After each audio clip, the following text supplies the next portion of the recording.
You're listening to the iRacers Lounge podcast, where we discuss everything iRacing in a casual setting. Enjoy.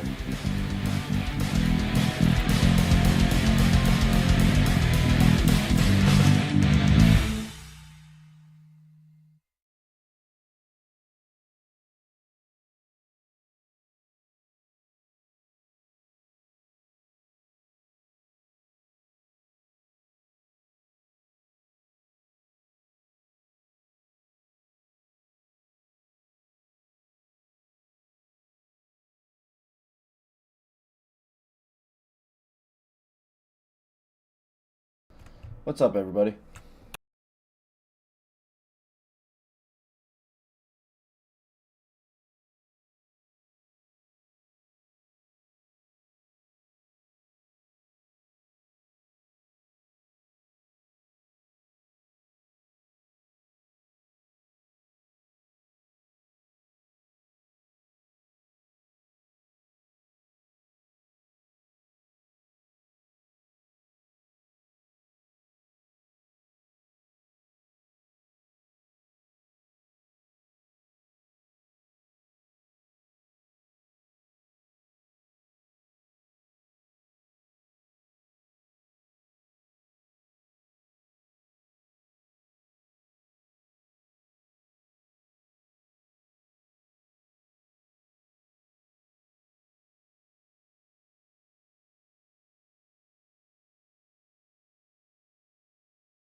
Trackmania, yeah, it's more like uh, I don't know if anybody's ever played back in the day.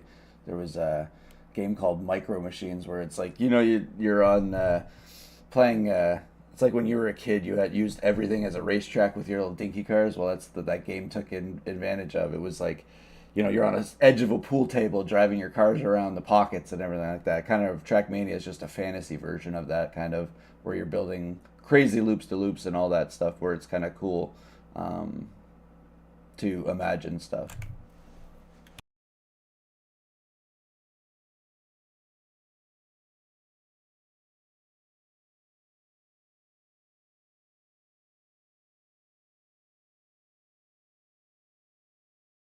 All right.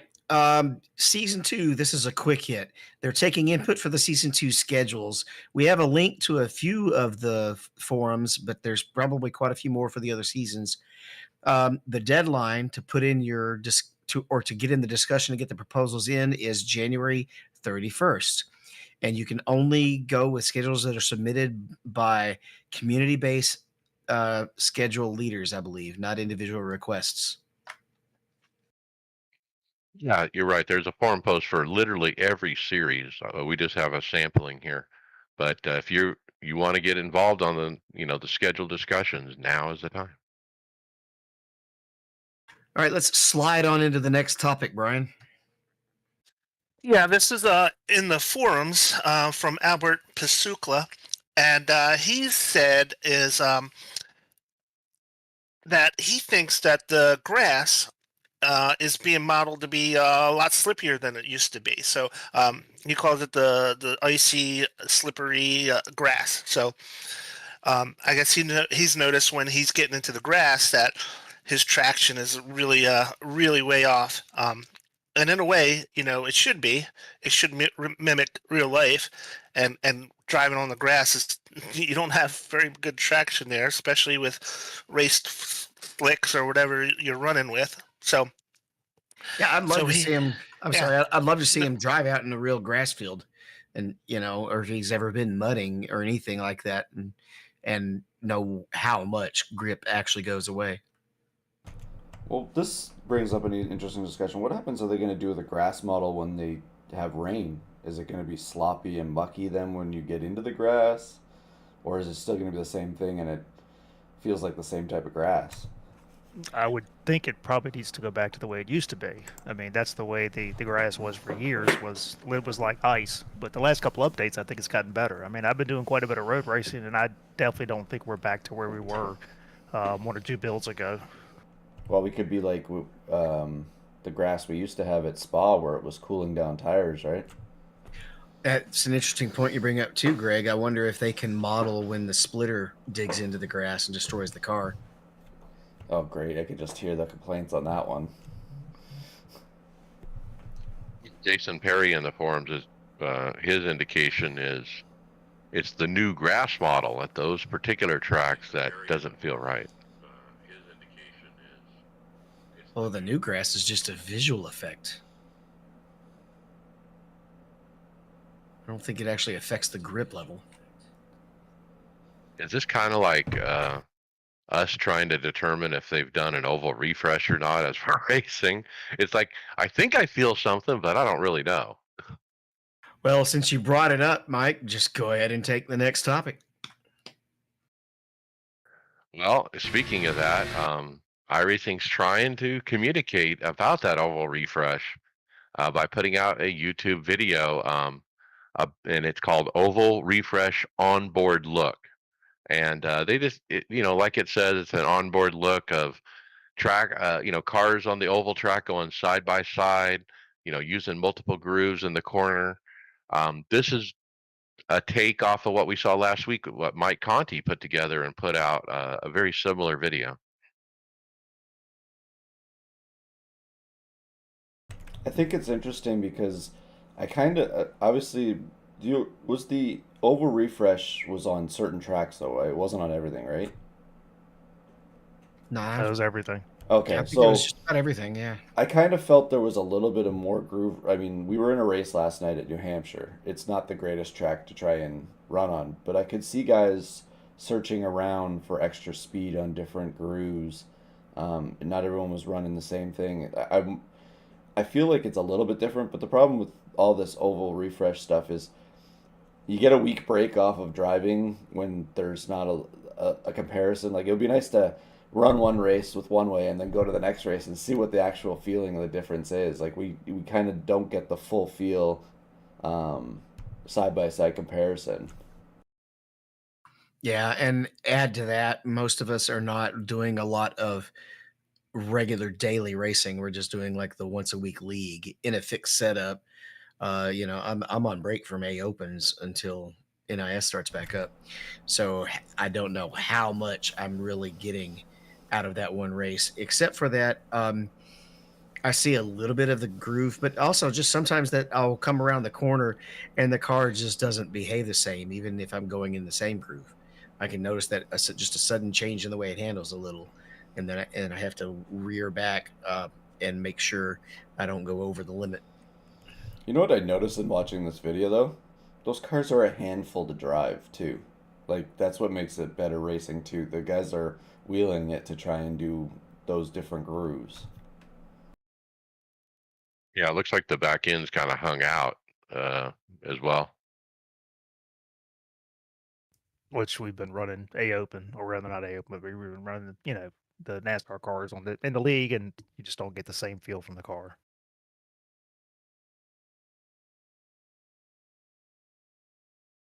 All right, this next one does sort of affect iRacing because they literally just signed a deal to bring in the SRX cars.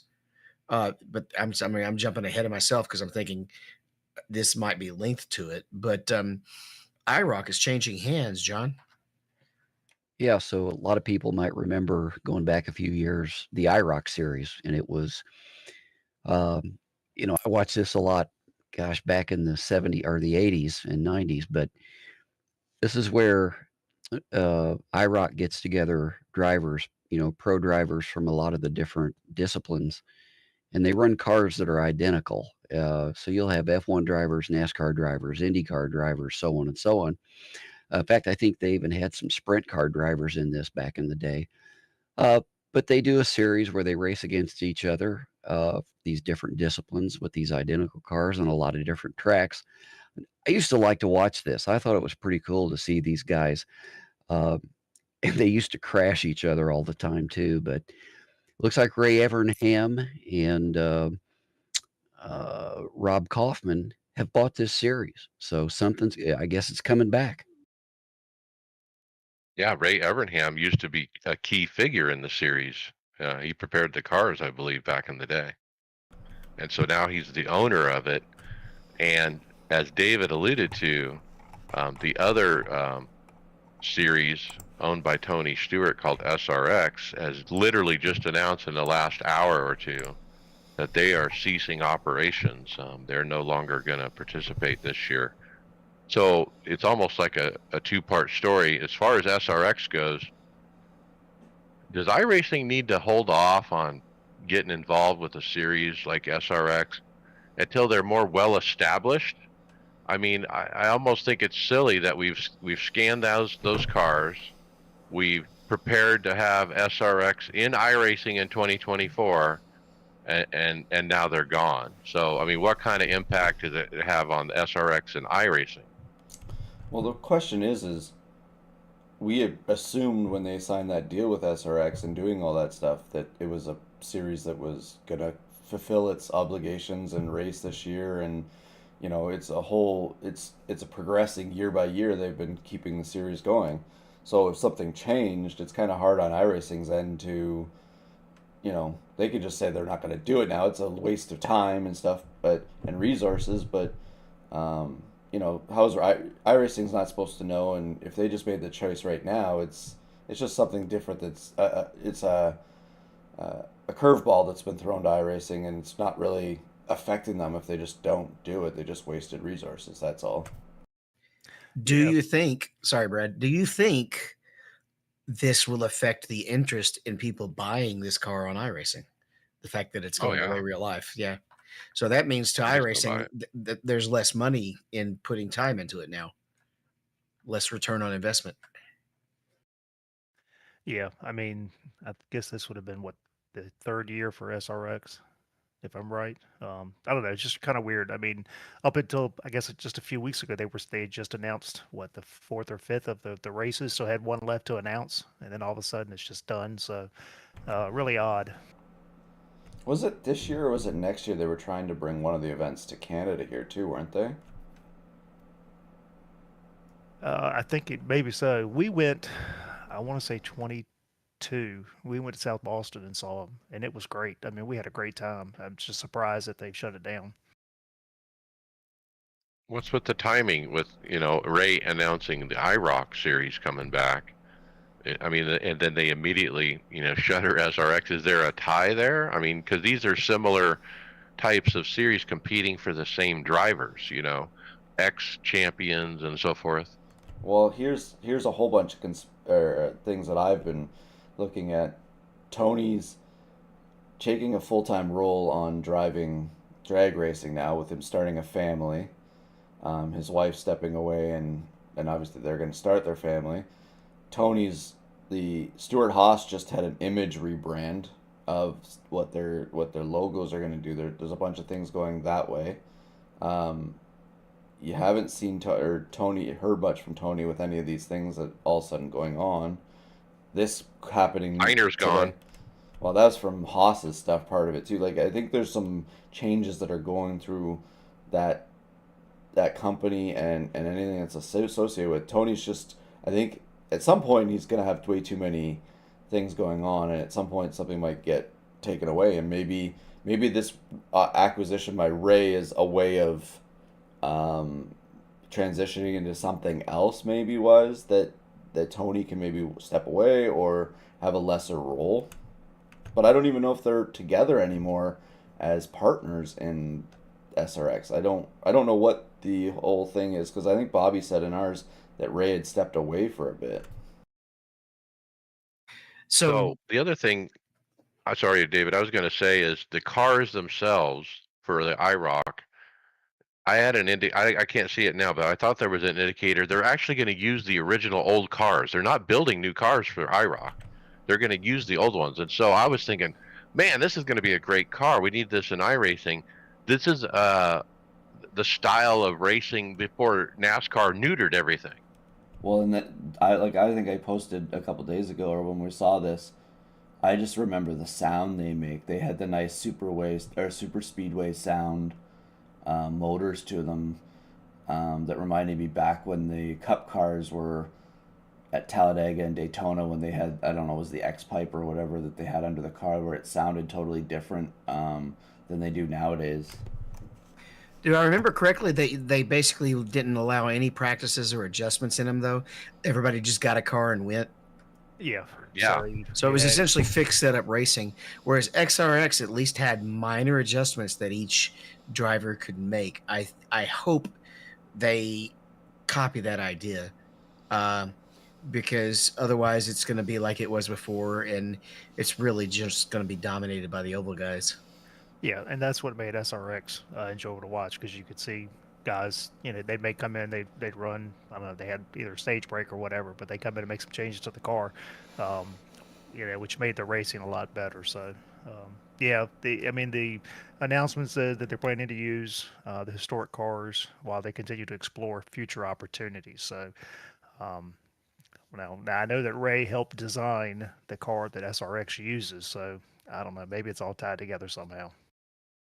So the So question may be: did Ray have inside information about SRX's troubles, and that's pointed him in this direction, or did he basically not like things going on at SRX and decided to kind of push him out?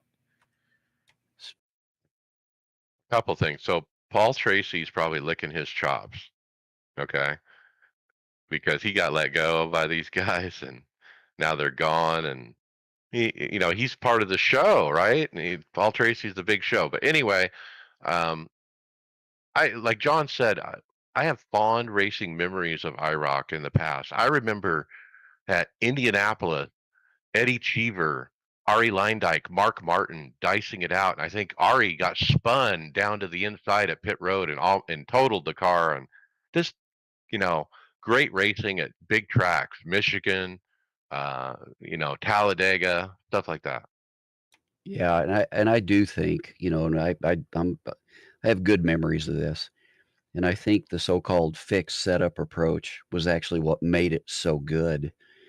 And then, David, to your question, did Evernham have inside information?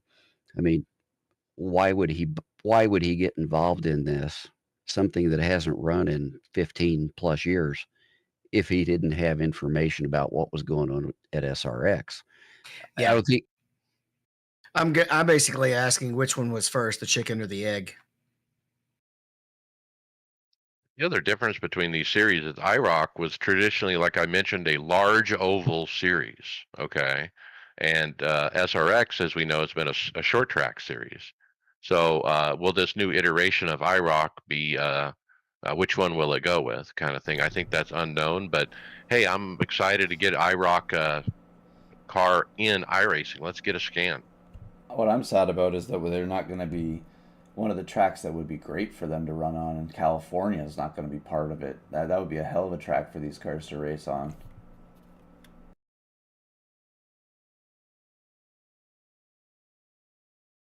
All right, well, let's hit a quick one. We've got a nice little quick Twitter post from Tyler Hudson. They have the 2024 season iRacing late model ready. He's moving up a division this year. Um, and that's what you got is a white car with the iRacing logo right on the front. And boy, is that a twisted sister. Looks pretty cool. Nice paint. Mostly white, but it's got the red on the back quarter panels and red and blue.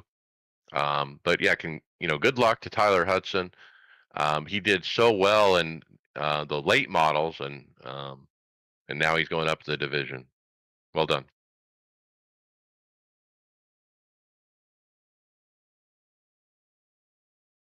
All right, what do we have here next, Brian? So this is a video iRacing posted on Twitter, X, however you want to call it, and they just title it "You've Got to Be Ready When Opportunity Knocks." So it's a 4-car race to the finish. The car that's in 4th place is trailing behind, and the 3 cars on the last turn of the race. I think they're not Skip Barbers, are they? They're a small Formula engine, right? Car.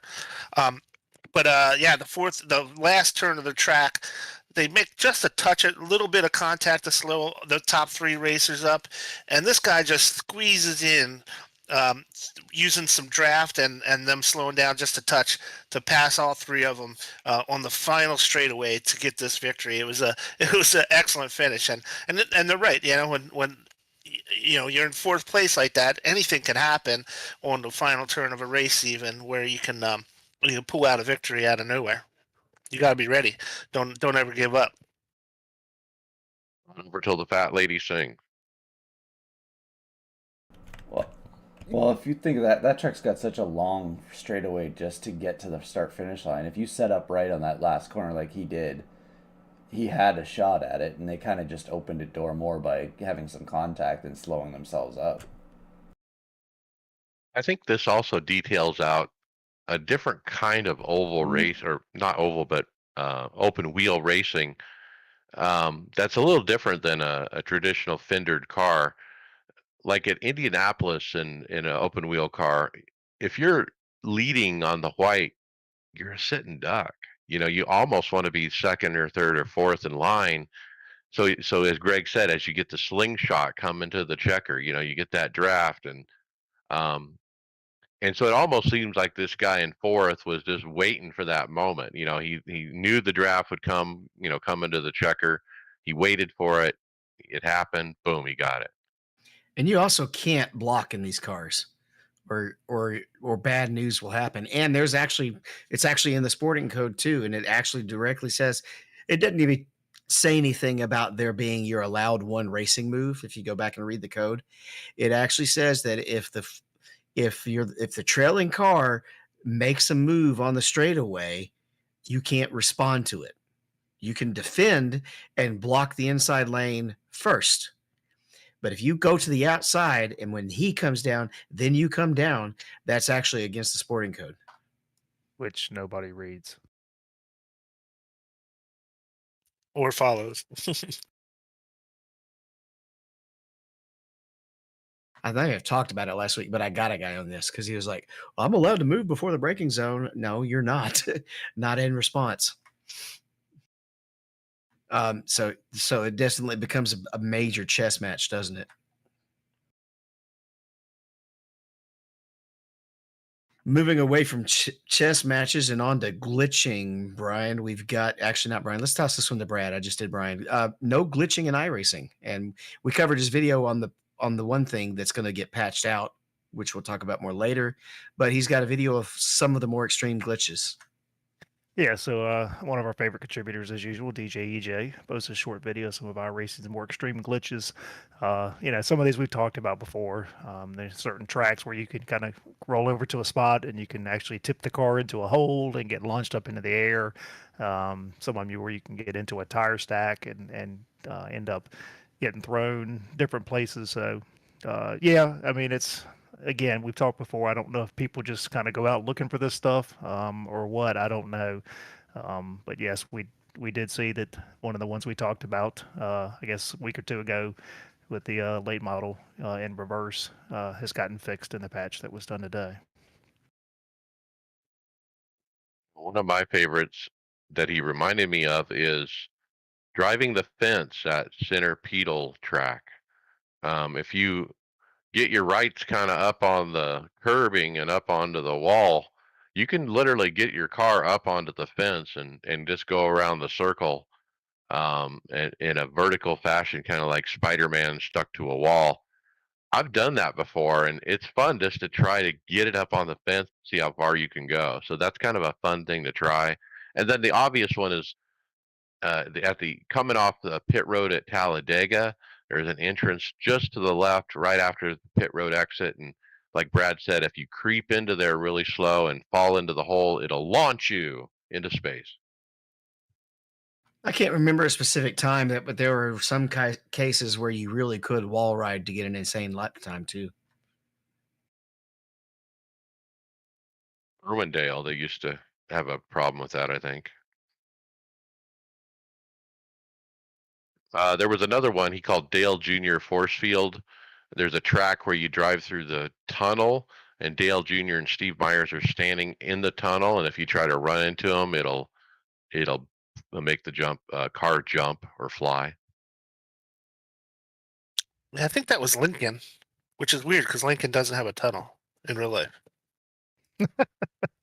I know that Dale, I guess Junior and Steve are supposedly at every track. So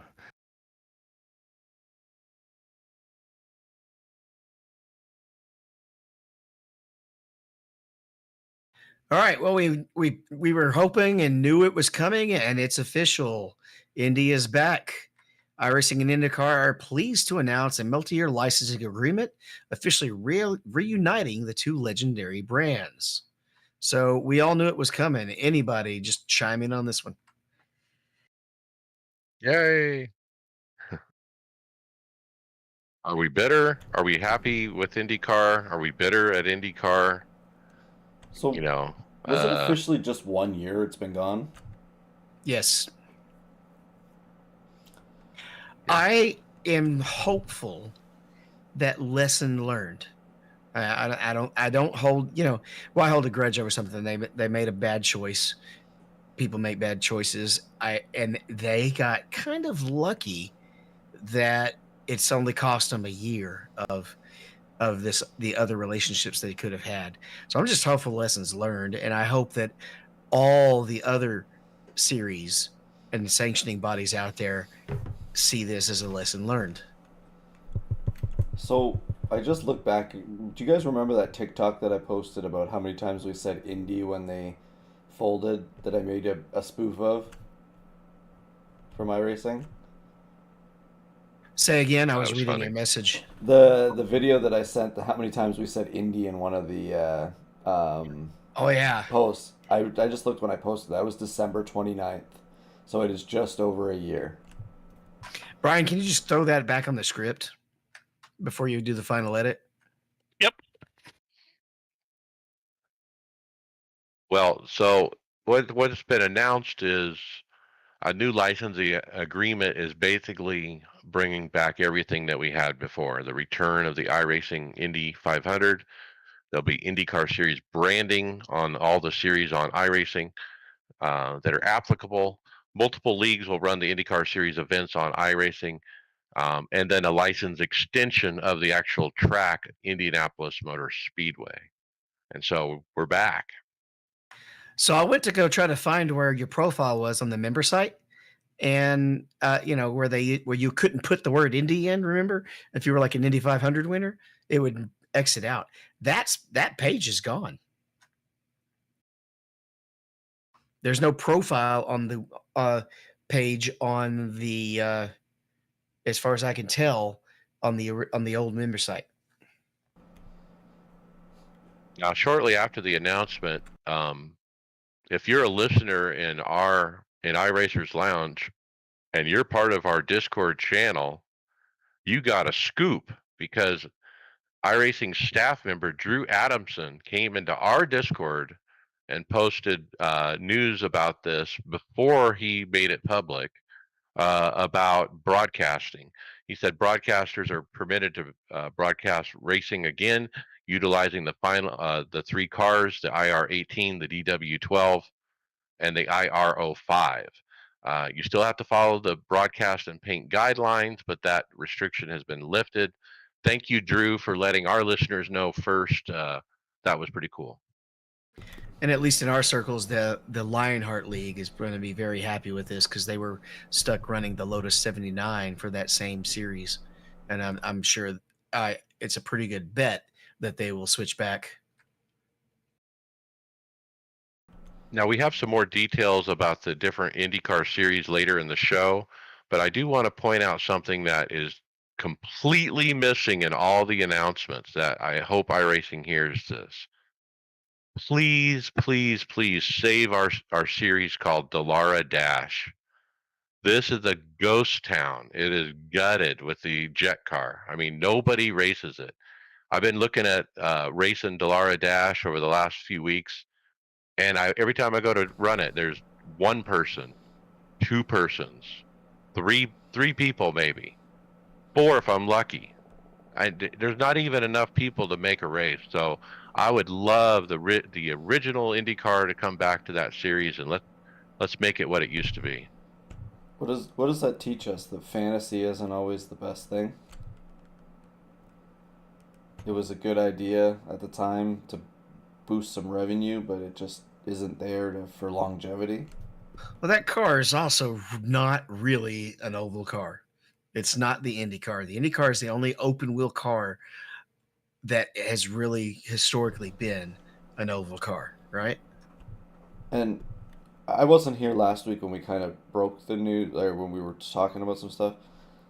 But man, am I excited for that IndyCar NIS series to come back. Like that they have the IndyCar Racing series, to have that to add to racing each week because I really missed that. I like the road courses of it. Sometimes I didn't do some of the oval parts of it, but I loved racing at a lot of the tracks like Long Beach and Barber Motorsport Park and all those things like that with this IndyCar. And I can't wait to run the 500. And I know I know probably every guy on this team is just chomping at the bit for that. As far as Delara Dash, look, we gave the jet car an entire year in that series to perform, to drive, racing. It didn't happen. I mean, it's a good car. They do have an oval version of the car. It drives well on ovals, but I don't know what it is. Is it because it costs money? I mean, the Indy car costs money too, but I don't know why it never took off. Because it's not like one of you said, it's not a real car, and so it's just not going to draw the same interest. It's hard to want to drive something if you don't have any relation to it. Like when I see something on TV, like if I'm gonna go, like obviously we're racing the 24 hours of Daytona, the Rolex race before IMSA. But if I went and watched that IMSA race, it makes me want to go afterwards and go run IMSA races. Just kind of like, I wish that on Sundays instead of having the fixed race at 9 o'clock, we had an open race at 9 o'clock because I want to race on Sundays after the NASCAR races, but I just don't like the fixed series of the racing for it. So it's kind of just, for me, it's like when you see the car on TV or just in general, you want to, it makes you want to do it. And if there's nothing to relate to it, it's hard to want to go and race that series. Well, that's definitely a good idea, and it's definitely good news. And I know a lot of our friends in one of our kind of ally shows over at Mad Sim Racing are super happy about this. They were catching it just as quick as we were catching it. So we'll wrap that topic and move on to World of Outlaws Week 7. Take it away, Brian. Yeah, guys. So the World Outlaws are back after a 2-week hiatus for the holidays. They were at Fairbury Speedway, which is a nice little short track, but really wide. So had some really good racing in it. And coming out with the win for the week is Aiden Forrester, who wins his first ever World Outlaw race. Second place was Hayden Cardwell, and third was Ryan Avila. It was an awesome race. There was a caution real early in the race, and then it went green the rest of the way. Hayden Cardwell actually was on the pole for the feature, and he was in command of the entire race. Aiden Forrester was not far behind him as the laps were counting down. And Hayden Cardwell, man, he runs right against the wall, and he's awesome at it and super fast at it. But running against the wall is just such a small margin for error. And with 2 laps to go, he clipped the wall in one of the turns, and Aiden Forrester got by him and wound up holding on to win the race. So really, Hayden Cardwell pretty much dominated most of the race. Just made one mistake towards the end that cost him this victory. With that win, Aiden Forster pulls within 3 points of Ryan Avila for the lead in the overall points after 7 weeks. So he's got 3 races to go. Logan Rumsey runs up the top 3, and Alex Bergeron, who was okay yesterday, finished 7th or Monday, and he's still about 60 points back. So right now it looks like it's a 2-person race to the finish, but those points can change dramatically if somebody just has a bad heat or gets wrecked in a heat and can't get through the qualifying last chance qualifiers. So still a lot of racing to go in this series, but it looks like Ryan Avila and Aiden Forrester are going to be battling out probably for the rest of the season. Amazing that he wins his first race and he's like literally 3 points out of the lead on the points. So he's been top 5 and top 10 in them, and yeah, he's going to be hard to beat. Well, that usually means you're close to a win anyway, right? If you're keeping in position, you finally get the break. Yep, it's been really consistency for both of those 2 guys. Matter of fact, Aiden was the only one with his win. He's the only one of the top 2 who have won a race this season. So yeah, the top 2 drivers have not won a single race this year, except for Aiden this past week. But they've been consistent all season long. That's what it takes, because the point swings can be so bad if you just have one bad heat race or get in one accident, it's all over. I've said this before, say it again. These guys are fun to watch. Even if you don't do dirt racing, if you're an iRacer, you need to watch at least one of these. These guys tear up that dirt track. They're really talented, and give it a try. It's a lot of fun. A lot of fun. Yeah, you're right. And if you haven't tried it, like a 410 sprint car on a dirt track, you'll get a really good appreciation of how hard it is and how good these guys are at it.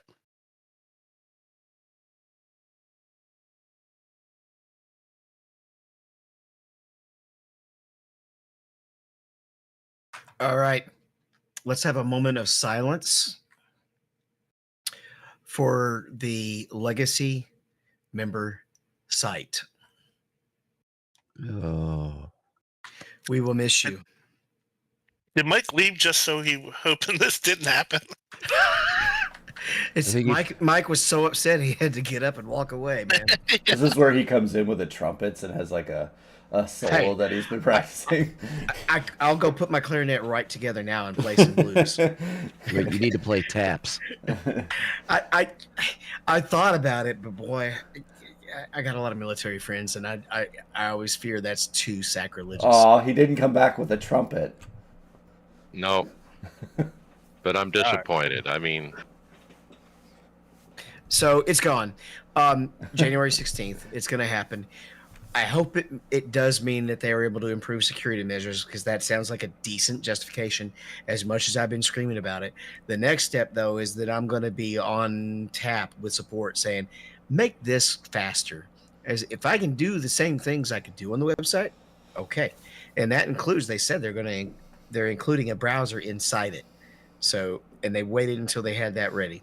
If it can get where I can make it where I know my 2 series that I'm running all year, and I can go click, click, boom, and I'm in, then fine. I have been using it to run the little practice races that we've been doing with AI. I've experimented with AI for the first time this week. We did a practice race, had the wrong skill level, but it was still very educational. So that part's working pretty good. As long as they keep listening and keep fixing it, fine. You got to move forward. Can't keep looking backwards at some point. Well, I was gone from the service for almost 7 years. Left when it was strictly the legacy site. At that point, they were talking about the new UI coming. Had never been released. I've been on the UI ever since I came back. I really haven't had any issues. I actually fumbled around more trying to find stuff on the old member site because it was been so long since I looked at it. But I haven't had any issues. I know, Mike, you've had some connection issues. But I haven't had anything really. The only thing I struggled with a little bit was trying to maybe find some older results, from years ago. But again, I think we've kind of talked about that before. I think on the last show that there ought to be a database or something where you can go find that stuff. Is I'm there gonna any? be on the horn to support for sure if I get the won't load problem, because there won't be an alternative like before where I could just pop open the website and then push the green button and get in. So yeah, I hope they get ready to hear from me. You're not allowed to blame me because it's going down the day before my birthday. At least it missed my birthday by a day, so we don't have to worry about it being cursed. How long till you think they have to bring it back if something goes wrong with the UI? The thing that it kind of gets in my craw a little bit is they've had so long to get to this point where they're turning it off, and it's still not bulletproof. The new one. I mean, at least for some of us who get the loading at 90% problem stuck there.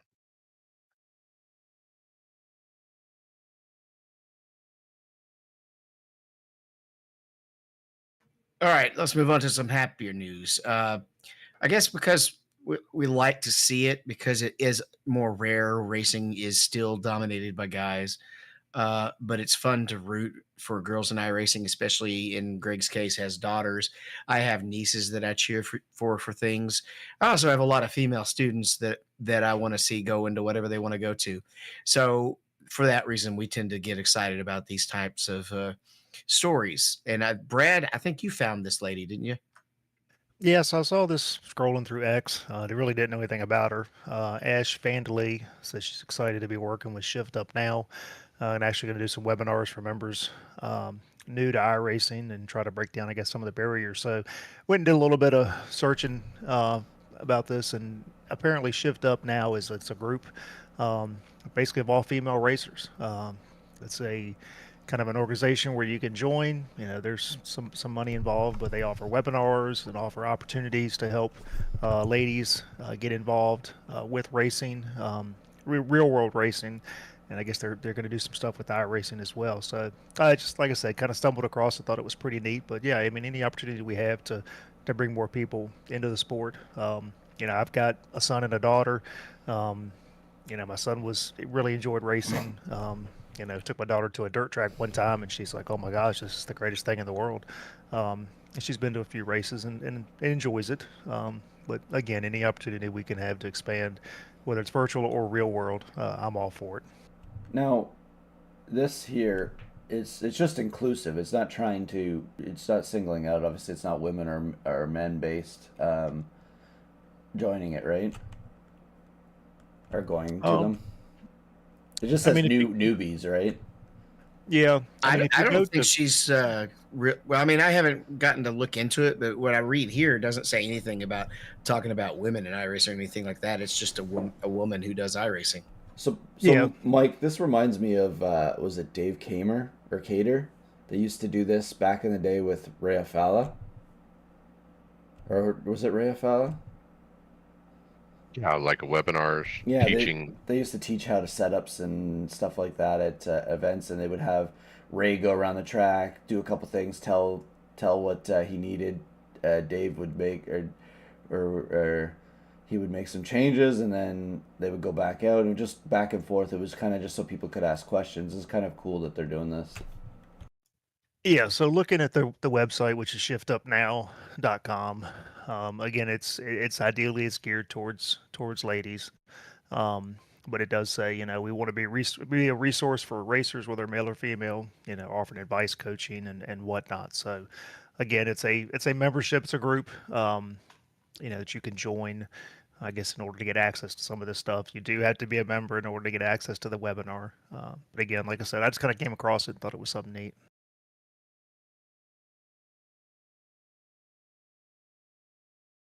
Well, if you think about it, I mean, racing is not like other sports. If you're going to watch Major League Baseball, it's men. And the reason is, well, let's be honest, men are probably better at it. In the NBA, you don't have women because, well, they're not all 7 feet tall. But when it comes to racing, women can do this just as well as men can, and it's not a sport that is limited by whether you're a man or a woman. I'd love to see more women in this, so I think it's a great cause. The car doesn't know your gender. Yeah, just to clarify, in That's the other right. sports, it's law of averages. All right, there are women out there that could run circles around most men in basketball. Right? You take any of us and go try to hang with a WNBA team, and we'd get our asses handed to us. But your top percent is there's just a genetic advantage on law of averages. Yeah, and genetics don't like I said, the car doesn't know your genetics. If you're in shape and you can wheel the car, and you can use your physical and athletic ability that is needed just to move to get the car around the track. That's all you need. There is no, you know, if you're 7 feet over 5 feet, it doesn't really make a difference in this. It just matters if you can do it. I mean, obviously, there's not been a lot of precedence for it, but down the road, I'm sure there will be, where we get um, both of them mixing male and female to racing, where it doesn't even matter anymore. Yeah, I mean, I spent, this year I watched most of the Cars Tour races, whether it's this super late model or just the regular late model. And there's quite a few girls that are running in there and running very competitive. So again, I've raced with girls through the years, in iRacing and some leagues and stuff. And again, I agree with you, Greg. It's more about opportunity. Unfortunately, it's been a boys' club for many years, but it's all good. And what it will take to see that female Jimmy Johnson at some point is just more and more and more women. All right. Because think about how many men are not Jimmy Johnson.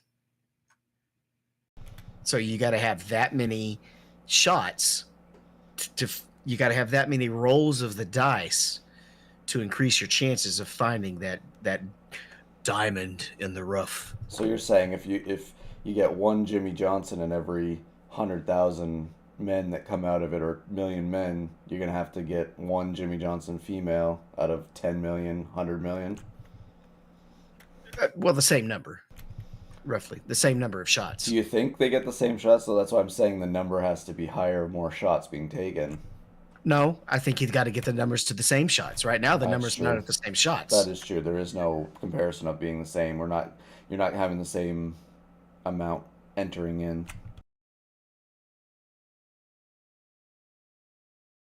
But anyway, since she's definitely doing her first webinar on beginning iRacers, she's probably not talking to this next guy, John. No, she's not. So we have a guy who has hit 11,000 I rating. Um, and you know what? I was just trying to look at his name. Aaron. Aaron. Yeah, Aaron Vasquez, and he's hit 11,000 I rating. I guess that's in road courses. Didn't know that was possible, man. I mean, I don't know what it takes to get to 11,000, but congratulations to him. That's quite a feat. It's rare. There's only a handful of people above 11,000. So he actually has a screenshot he posted of the list of the road course guys at the top of the chain, and he's at the #1 spot. There's what, three, or there's three that almost three at there's only two at 11. 10 seems to be more common nowadays for the roadside. We just don't have that on the oval side as much as the roadside now, do we? There's a few. There's 2 or 3 if I remember right. All the power to you, man. Pretty cool. That's a really distinct list there. If you look at that list of the top 25, and they're all over 10,000 I rating.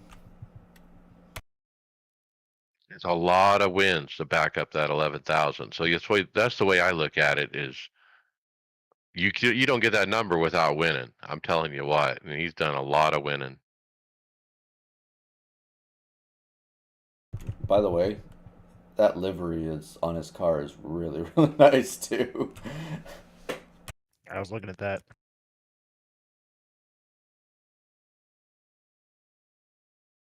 So when you get up in those high I ratings like that, I mean, you have to figure this guy. I mean, he has to finish what, P1, P2, P3 to even gain any I rating. He might lose I rating if he doesn't win. Yes, that's the thing. It probably depends on the strengths of field, and probably if he's the highest, he's got to win it. Now, I mean, I don't know what the strategies are that he probably knows to increase his chances up there other than just being damn good. But there's probably some other things that he might avoid. He's probably not going to jump in when the strength of field is only going to be 2,000. Now he's got at real VRS is a thing. Is that the actual VRS site? So he's a coach. Just a Okay. sponsor. So is he one of the coaches? It looks like he might be a coach. Yeah, see, what I'm saying is if he's joining the strength of field races, he's racing the toughest racers, but he's also going to not take as much of a hit as if for some reason he gets knocked out of the race and a guy with 2,000 I rating beats him. If a guy with 2,000 I rating beats him, it's going to slam. It's going to chew away because it's kind of it's just it's such a large sum that it's going to kill him. Whereas if he loses to a 7,000 guy, it's not going to hit him as hard.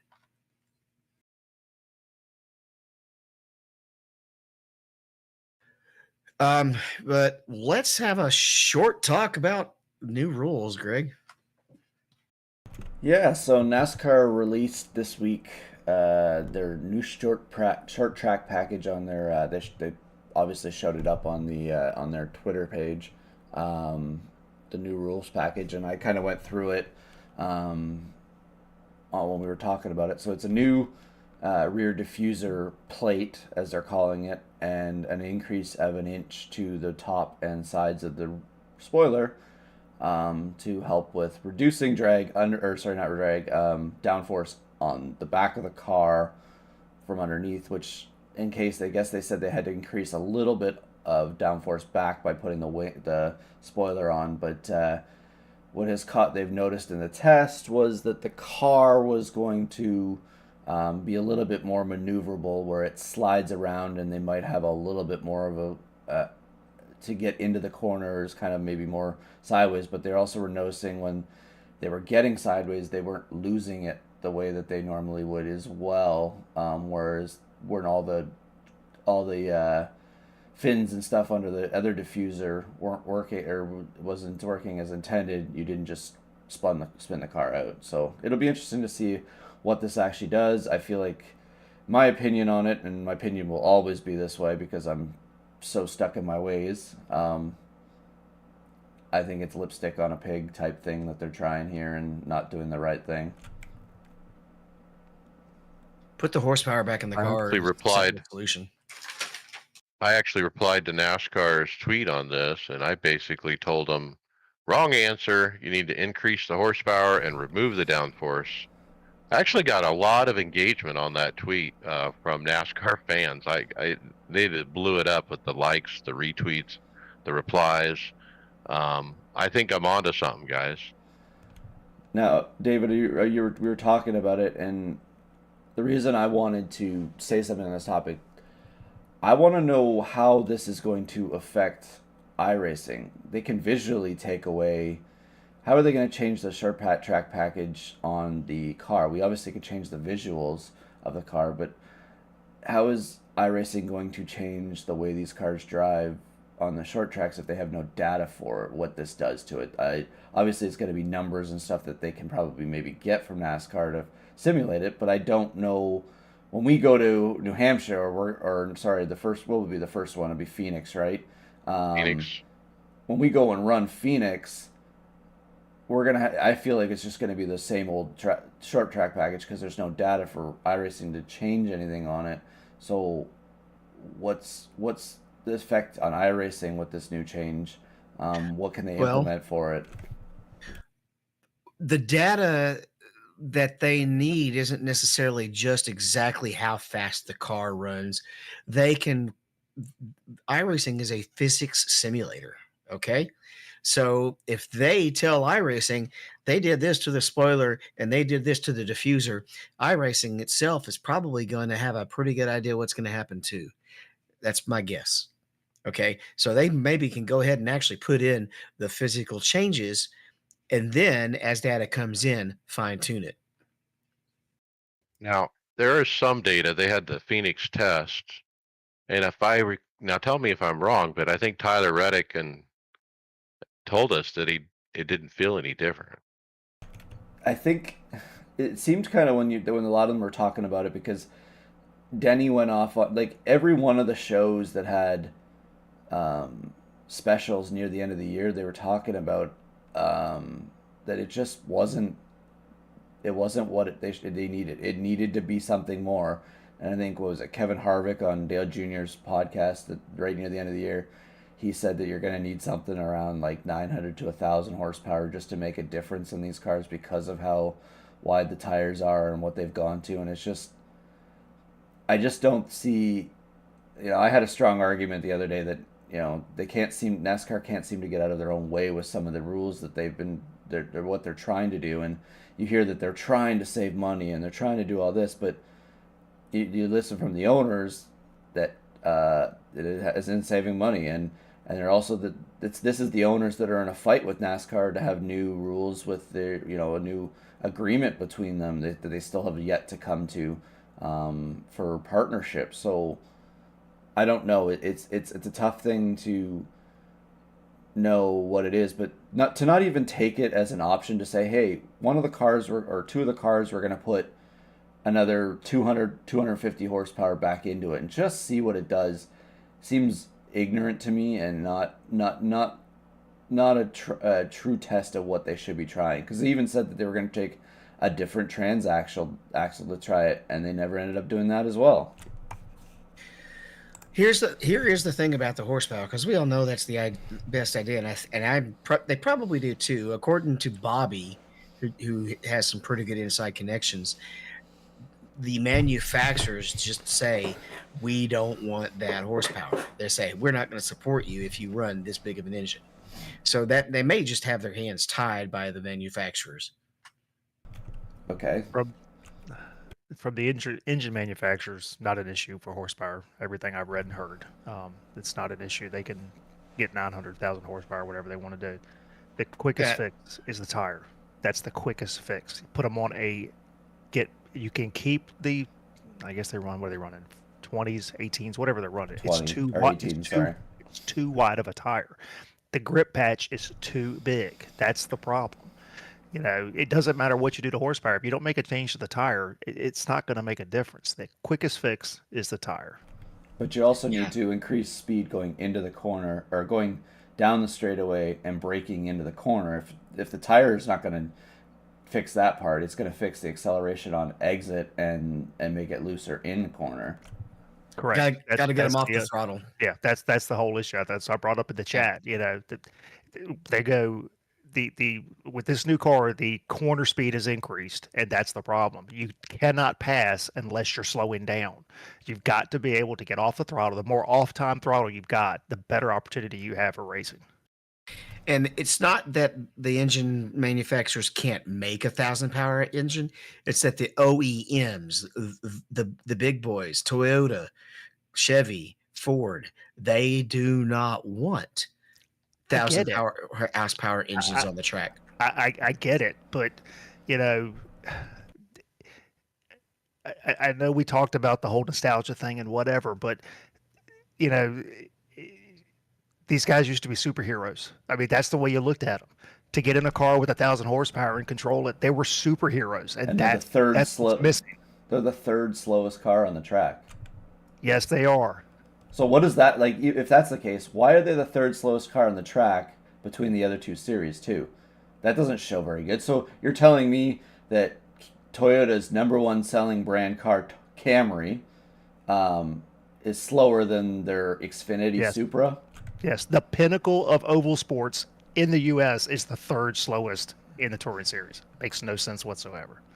It just, to me, it boggles my mind. Like, if you got thousands and hundreds of thousands and people saying like, just try it, like, the you can keep sticking by your guns as manufacturers, but their manufacturers are in trouble right now with their brands. There's less cars being sold.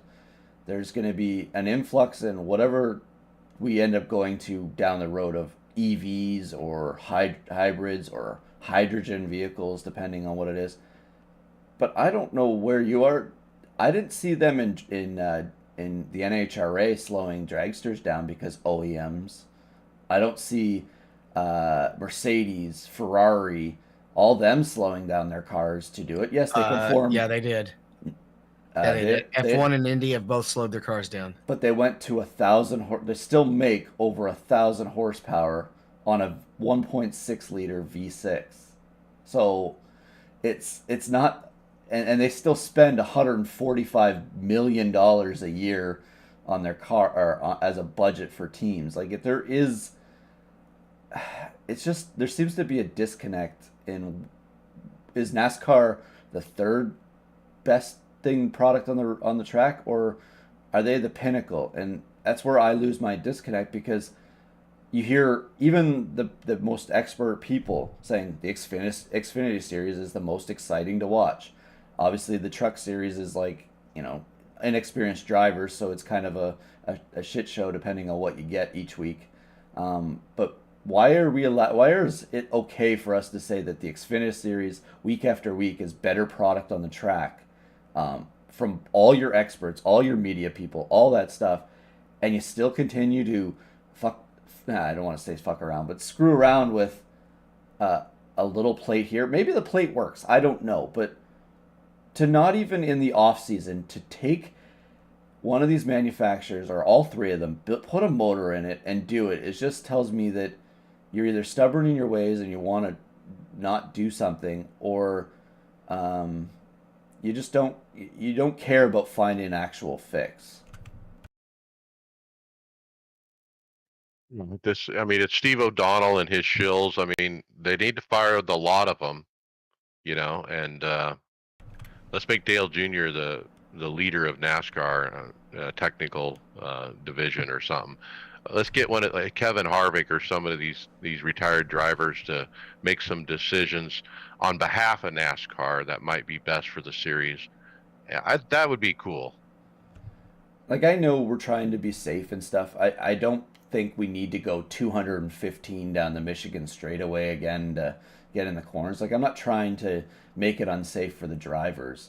And I know this car has kind of proven that, it was unsafe at the beginning. I don't know if it's gotten drastically better because did we really have, we had some bad wrecks last year that tested it. But I feel as a fan, it's like, we're going to try and fix the package. And what did they do? They did the same two things they tried at New Hampshire earlier in the season when they did all this stuff. They didn't fix anything with this. This Yeah, is a joke. and Goodyear, and like I think Bobby's brought this up. Goodyear's not going to put a tire out there that runs them at a risk of it failing, because if it fails, it's very, very bad for their business, and they don't run that business on a racing to make money. They just as a sponsor. It's Yeah, that's the point the I Indy brought up. the Indy debacle could really screw them up, right? Yeah. Well, speaking of fixed, because you mentioned fixed, let's talk about fixed RTP and doing other things to limit ingenuity in the world of stock car racing. There have been some rumors that iRacing Road to Pro series was going to go to fixed setup, and I think these should actually be kind of posted in the opposite order. So I'm going to read them in the opposite order because I saw a tweet from Tyler D. Hudson that there has been no official announcement or statement of RTP being fixed setup. The rules document for the Coke Series plus the qualifiers into Coke will be officially released very soon. However, we are keeping Road to Pro as open setup. All right, and we had several guys on the team who have unofficial inside sources who heard this was going to be the case. And then there was a tweet from Logan Clampett that says, we all know that if the unofficial RTP document wasn't leaked and people didn't throw a fit, it would have been fixed setup for round one. Exactly. This is them Oh, covering there was themselves. there's a forum post, I don't have the link to, where people posted screenshots of said document that shows that it's going to be fixed. And so what happened here is iRacing published their working document that isn't official yet, but it was out there where people could open it and read it. And so that's what started all the rumors. People started talking um, what's going to happen to the setup shops and that kind of thing throughout the week. But I think some of us talked about, like, did iRacing do this on purpose to try to float the idea and see what the community's reaction was? Did they, quietly put that out there and see if anyone noticed? Or was this a legit mistake? They didn't mean to publish it. Um, and they were going to run it fixed, but because of all the uproar, they just, they have Tyler Hudson come out and say, no, it's not going to be fixed.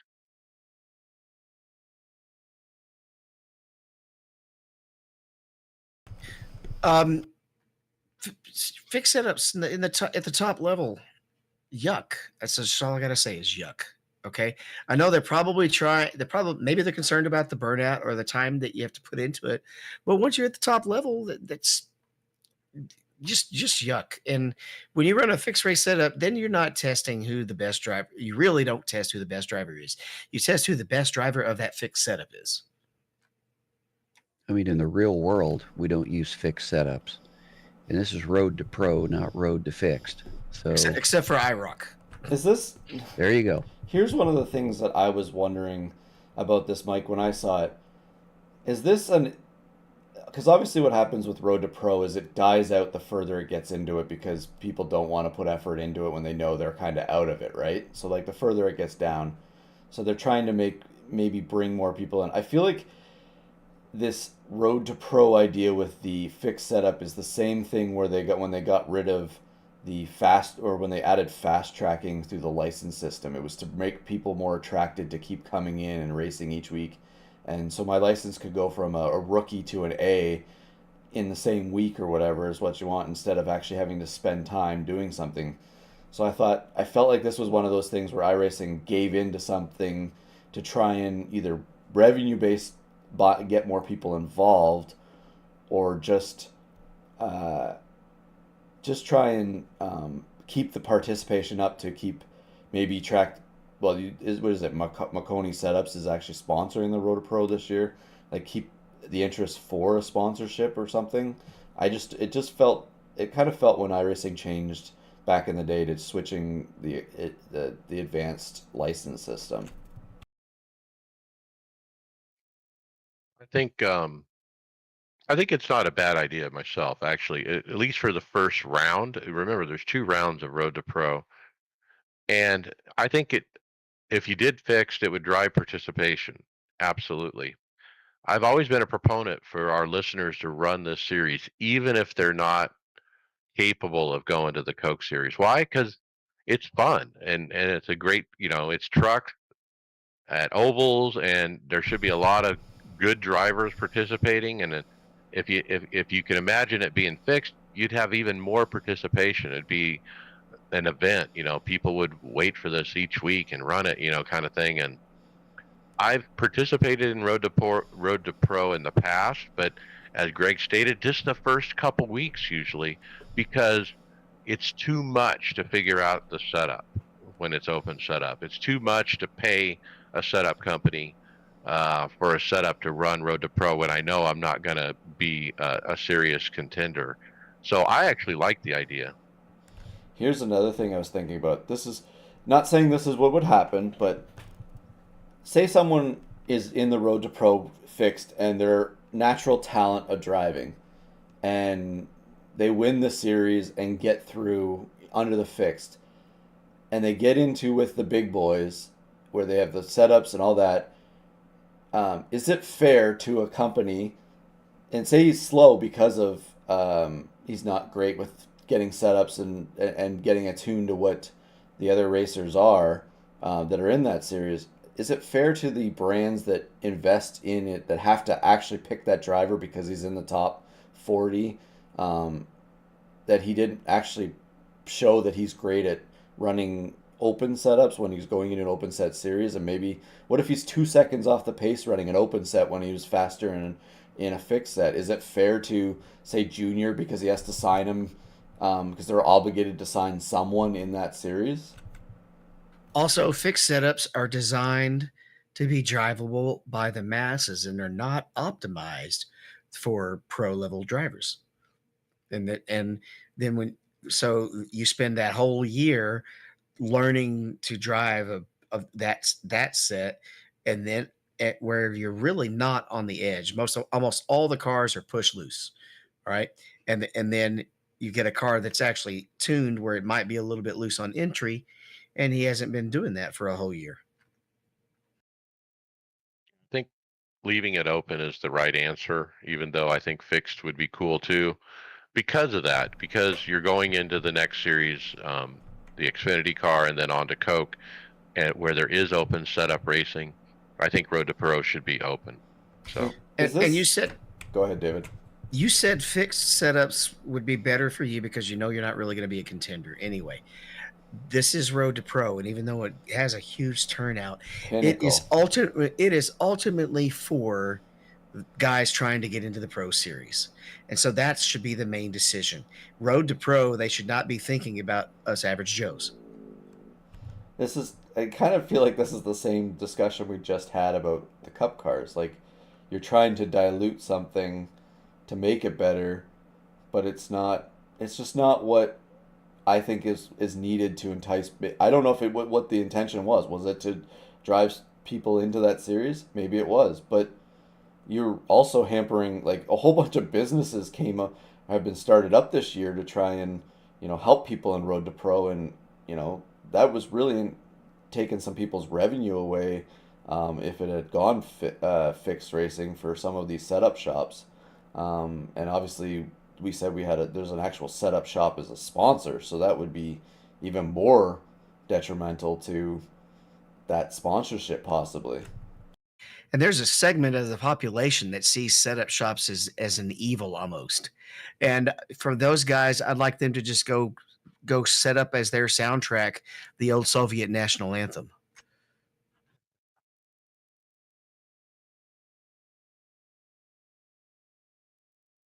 All right, I got this one, David. We got details from Greg West on the Indy coming back. And so I'm going to break this down. First of all, Greg West says, as far as the Indy 500, they're going to run both the open and fixed setup version of the Indy 500 concurrently during the week of May 27th through June 2nd. However, once again, they will run them separate weeks in 2025. I think we did that before IndyCar left, where we had fixed on one week, open the next, so people could participate in both easily. But they won't be doing that this year. The other one is they're going to bring back the year-long IndyCar iRacing Tour that was formerly known as the IndyCar iRacing Series. So they're going to have an NIS style IndyCar. They're going to feature full length races with the exception of the Indy 500 week.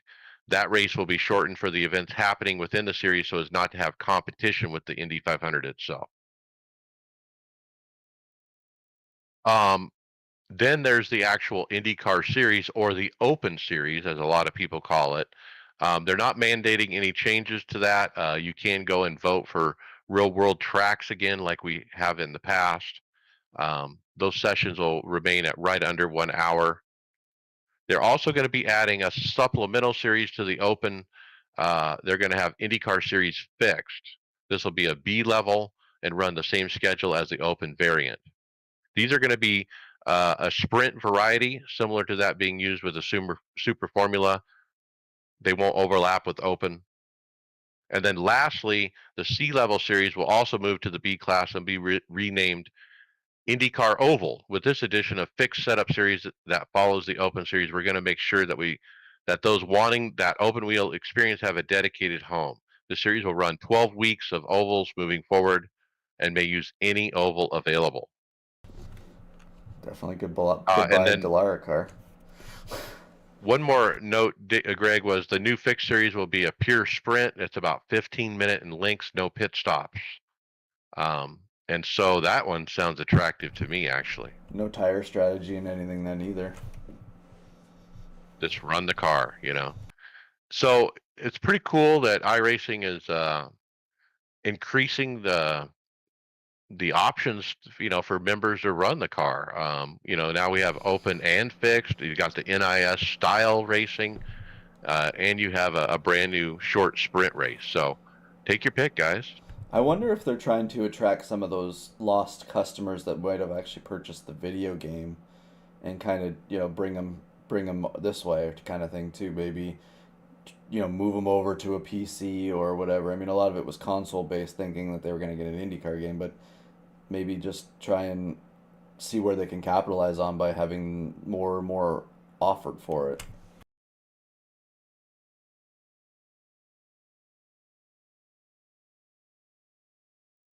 Yeah, there's plenty of opportunities if you want to run IndyCar. So, David, the links are kind of mixed up between this one and the next one, but the link there was a forum post you put up about AI and how to despawn. What is despawn?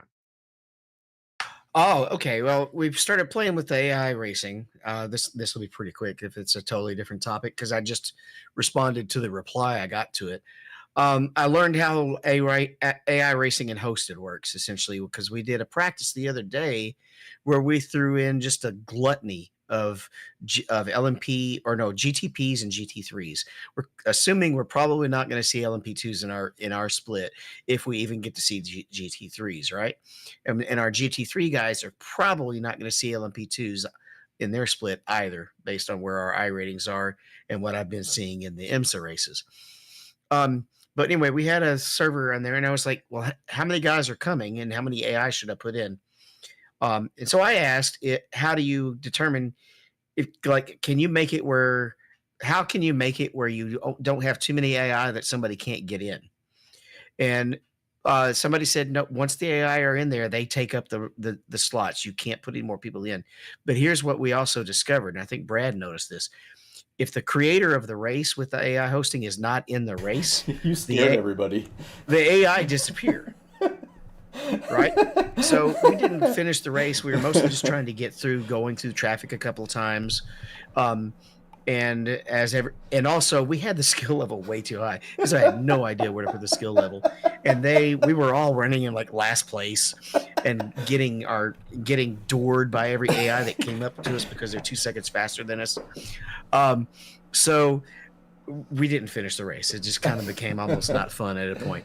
But the answer is because I'm in control of the AI drivers are based on the person who created the race. When I join, it asks me how many iRacers I want to join.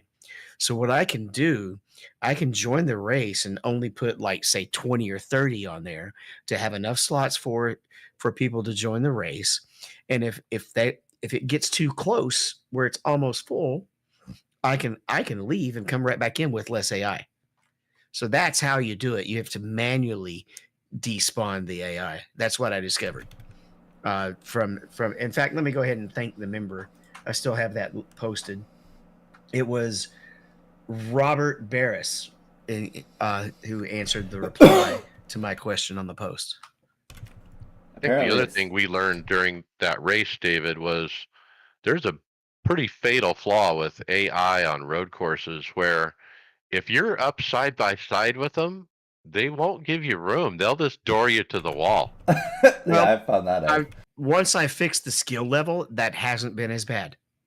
Yeah, I think it was that they were. I had it on 90% as the top, and that was just too high. I had no idea. I was just guessing, I think that it was just almost that they were too good, and expecting you to be able to be that precise as well. Because even on the lower skill levels, they can drive in really deep and not lose control. So there's sometimes, even if I'm getting is about the same pace as them, if there's a certain place where I have to check up because I'm waiting on a GT car or something, they'll drive it in deep and be able to turn it. But they weren't knocking me into the wall like they were in that first race. Are they that good, or are we just that bad? Well, the times are unrealistic. Yeah, the times are pretty unrealistic. It says, and I guess I should have actually read the things because 90% it said alien, and yeah, we're not aliens. So right now, for me, it seems like I can run about the same speed as the leader if I have the top percent at 45%. I don't know. I got into that server, and I think it was me and one other person, and then you came in, and you're like, "Who's in there?" And I'm like, "It's just me and him." And then as soon as you joined, it was like 40 other cars just showed up. I just think it was funny when you left and everybody was gone. But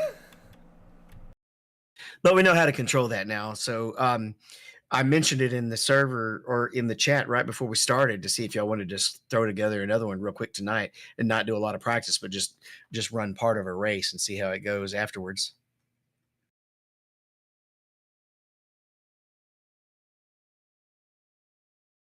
All right, and so on the script, it looked like the same thing. So what we have next, it's too bad that Chris is not around because this would be something up his alley, right? But Mike, you usually follow these sim expos a lot, right? Well, first of all, let's talk the patch. We have a season 1 patch 3 release notes. We talked about some of those already.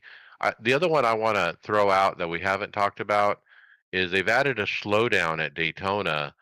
If you put more than half the car onto the apron on the oval, uh, they use the 2 yellow lines, the one on the right. If you get more than half the car over that line to the right, that'll trigger a slowdown. So this will definitely fix the apron riding, I think. Well, the I question hope- is where? Is it all the way around the track, and can they include this during oval races to take care of the double yellow line rule? Slow down at an oval? Wow, that'll be something. Well, and that's actually what if you're supposed to give the position back if you gained a position going under the line in real life. And what they tell you in iRacing is you're allowed to go down there, but you have to safely rejoin. So essentially what you do if you're the guy that's on the double yellow line and they go below you, you have to hold it and let them wreck you so you can protest them, basically. God, if you had a slowdown because you got down there, you'd lose the draft and that would be it for your race. Well, that'd keep people you're from done. going down there for sure. The only other one that caught my eye was they added the Indy 500 tire branding when you run at Indianapolis Motor Speedway. On the sidewall of the tire, the Firestone tire, you got the logo. That's pretty cool. Just I like the little touches.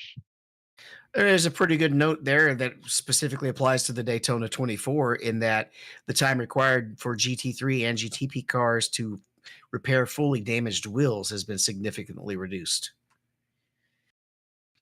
Yeah, it seemed like again it's a lot of damage model fixing across the board. A lot of graphic stuff as well. So nothing big surprising. As we mentioned earlier, they did fix the incredible physics of the late model that if you could throw it in reverse and blow the motor, dump the clutch, and drive 300 miles an hour. And I should have tried that before they fixed it. Darn it. All right, now moving to Sim Formula Europe is a sim racing expo that's literally going on as we speak. I have never heard of this until this week, but it's another sim racing expo, and it's 4 days. First day is just for manufacturers and insiders, and the next 3 days were open to the public.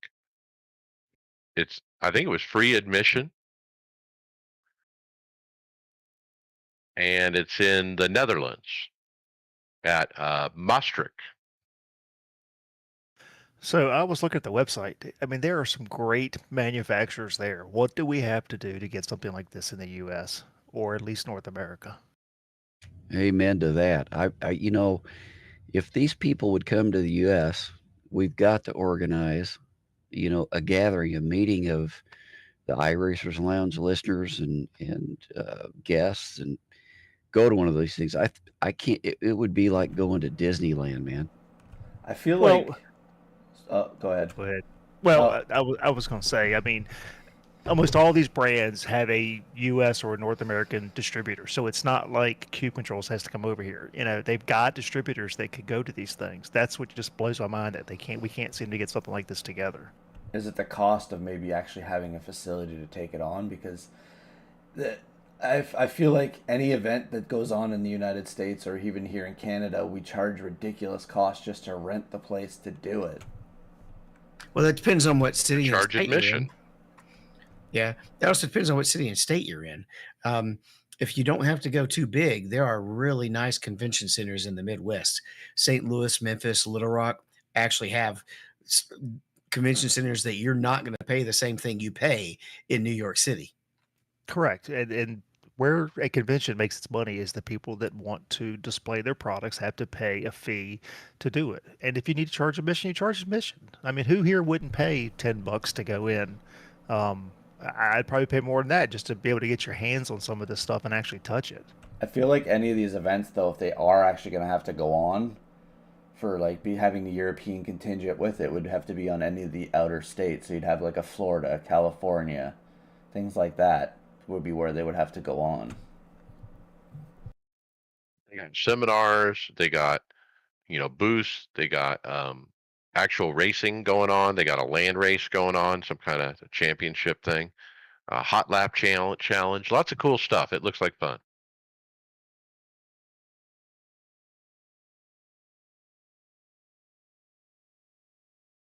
All right.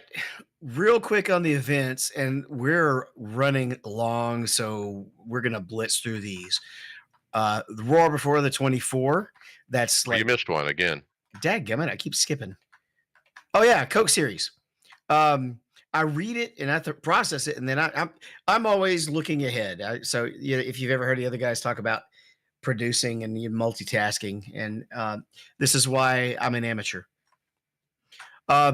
Anyways, so Coke schedule, lots of takeaways according to Evan Pizzoco's tweet, in that Daytona, Atlanta, Talladega, and Chicago are fixed setups, and they're going to bring in heat races at Iowa and Chicago, and they're going to have the live audience finale as well. First thought is fixed setups at plate tracks. Okay. And it might be interesting if they actually played with the fixed setups to make the package a little bit better in that particular case. I bet you they Brands just use Hatch iRacing, is right? also. Yeah, Brands Hatch is on the schedule, guys. Now, is that a clue or what? Look, if Brands Hatch is on the Coke Series, this is a clue that NASCAR is going to Brands Hatch. Well, at some point they'll go over into Europe. That's the thing. They want to go over there, right? There's a reason it's on the Coke Series. What about heat racing? I mean, NASCAR doesn't do heat racing really in the NASCAR Cup Series. So why is this appropriate in the Coke Series? Is this also a preview of something new coming to NASCAR? Why at the road courses though too? Yeah, I don't think it's anything coming to NASCAR. I think it's just a way to try to make the events a little more interesting. I think we've kind of Well, talked before. I'd like to see them get back to longer races, to be honest with you. Is it because I there's do no too. they put it on two of the road courses, so obviously it's like having a caution in the middle, basically. Kind of like instead of using that caution system that we use, David, it's kind of just an easy way to get bunch the field back up. Yeah, and also don't forget that we're no longer in a place where sim racing only copies real life. We're now in a place where real life is taking ideas from sim racing. They build the tracks on iRacing, basically now. Okay, so they could So be trying it out in the Coke series to see if they want to do it in NASCAR. So take note of the graphic, guys. It's grouped into four different groups, and those are called season stages. So we have 3 season stages, and followed by the traditional 4 race playoff. These season stages, the winner will receive a $3,000 bonus and 5 additional bonus points for the playoff. As in the past, 10 drivers qualify for the playoffs by either winning a race or scoring the most points in the regular season. So I like this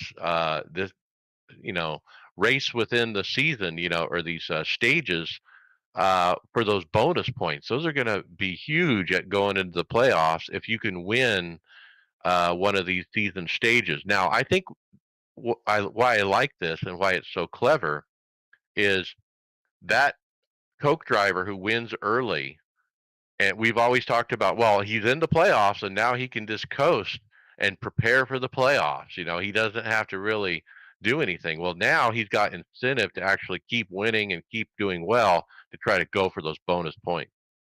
So it's almost their version of stage points, right? Which is designed to encourage the real cup drivers to keep pushing, even if Season they've already got a stages. win. Yeah. It's cool. I like it. The other thing noticed, the Clash exhibition race is actually at Daytona International Speedway. No Coliseum, guys. Where it should be.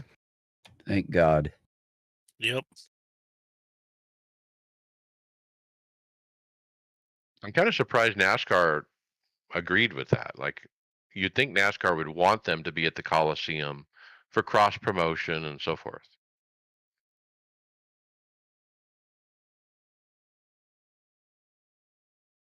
All right. It is the Roar next, right? I'm not skipping any topics. Yep. All right. So real quick, we've got the Roar coming up, which is this weekend. And that is the LMP3 car, the GT4, and the touring class cars. Usual start times, but this does have the bonus start time that we talked about last week, which is effectively on a Saturday night for us, right? Or is it a Sunday night? Nope, Sunday, 7 p.m. Sunday night. Yeah. Okay. Ooh. That's the only one I might have a shot at running because I got a gig Saturday morning. And then the big event, the Daytona 24. We've talked enough about that we don't have to go into the details, but I know we've got our 3 teams ready. We've been doing some practice. We got some new guys that it's going to be their first experience and they're really nervous. And my first race, my literal goal was don't be the guy to spin it. And everybody was just in my ear the whole time saying, don't care about your lap time. Don't care about your lap time. Don't care about your lap time. And that's the truth, especially for your first experience. Just get it done and do not let perfect be the enemy of good. That's what I've tried to tell the guys that are on my team. I'm The listening, other Brad. gotcha, the other gotcha that'll get you is cold tires. I need somebody in my ear screaming cold tires, cold tires, cold tires the first 2 laps Practice, so practice, I don't screw practice, up. practice, practice, practice, practice, practice. Yeah, well, what I've learned in my practice and in my races is I actually rotate the brake bias forward to 2% every time I pit, and turn my traction control up until for 2 laps, and then I put it back to what I can get away with after the tires have warmed up.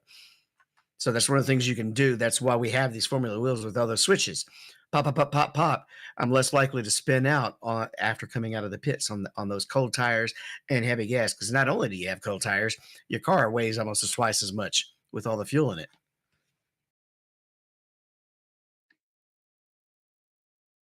All right, podcast housekeeping. Leave us a review on your favorite podcast platform to make it easier for more listeners to find us. Mention the podcast to your fellow drivers so they don't miss out. We do appreciate it.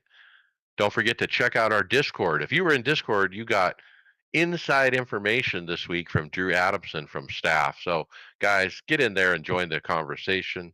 Get on the website, iRacersLounge.com, and get your merchandise. I'm wearing a hat.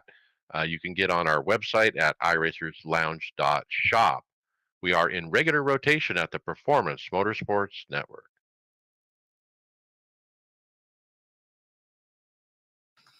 All right, I'm going to jump around on the old little mic because I know we're not going to get to all these today, and I think we really need to hit the monster in the house first.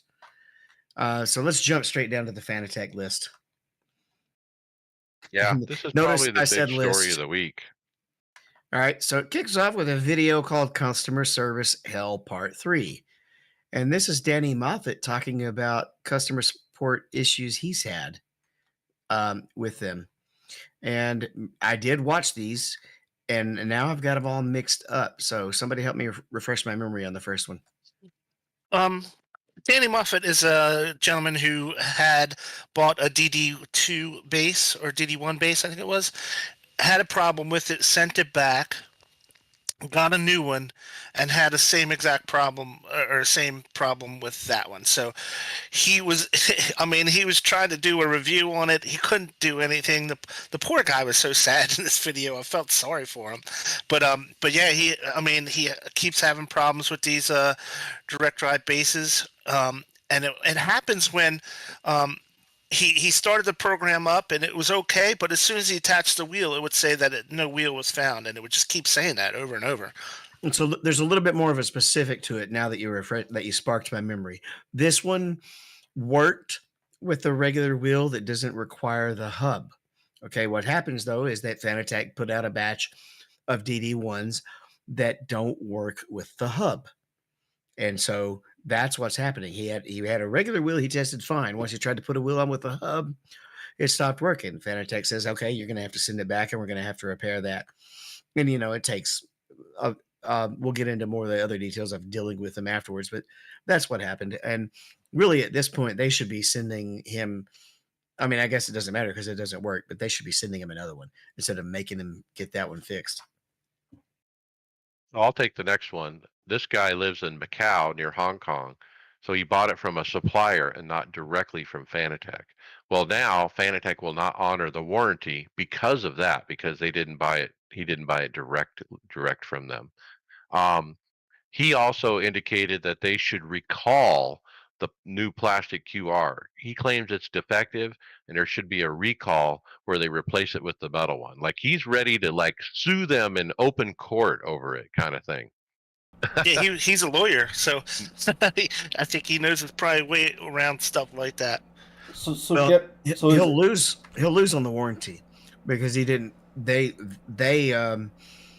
bought it from a third party, and that's in their eyes. It probably did it in China, which doesn't follow the right business rules anyway. And they, in fact, I think he's pretty sure he talked about his China suppliers. Well, Fanatec does not license or give those China suppliers permission to resell their products, so they're under no obligation, and it's in their warranty. You got to buy from them, and it's not one of us knew that because that's their direct customer. They don't want other vendors, and that is probably a problem, but it's in the document. So he loses on that. He's just wrong there. The defective product, though, he's right. This next poor sap, he bought a package. It was a base, a formula wheel, and a rally wheel. He got everything but the actual wheelbase. He ordered it in like September, I think, and he still doesn't have the base. He's got two rims but no base, so he literally can't race. He found out recently that Sony has yet to grant the licensing to Fanatec, and that is why those bases are not shipping out. Like they literally don't have the licensing in place for the Sony PlayStation stuff, and that's holding up shipments. That's gotta be Then we have an article from PC Gamer that also talks about this. PC Gamer put out an article detailing Fanatec's problems with Sony and how they're missing shipments because of it. That's gotta be like a contract breach by like you can't pre-order something that doesn't have a signed agreement. Like that's a dishonorable business practice. Well, it's They pretty should clear they've never been sold dishonorable. those. Right. Or pre-order, or Without you the can't licensing. pre-order without actually knowing that you're going to do that. That's like us all paying full price for that IndyCar game for Motorsports before it even was finished. We should rename him to Fanatec Sports Gaming because this is an MSG level stupidity. Okay, let me keep going. I hope you have circus music playing behind me here. So the next one is, today I received an apology email from Fanatec customer support. I'm assuming many others got this as well. Once again, they're blaming their slow response times to system and process issues instead of just admitting they have subpar customer service and it needs a major overhaul. I don't know about you, but I don't feel like this is the best way to address the situation, and Fanatec customers deserve better, in my opinion. Now, what happened on this video is this guy, he hasn't actually bought anything from Fanatec. He actually emailed them back in the summer about doing a mutual business opportunity.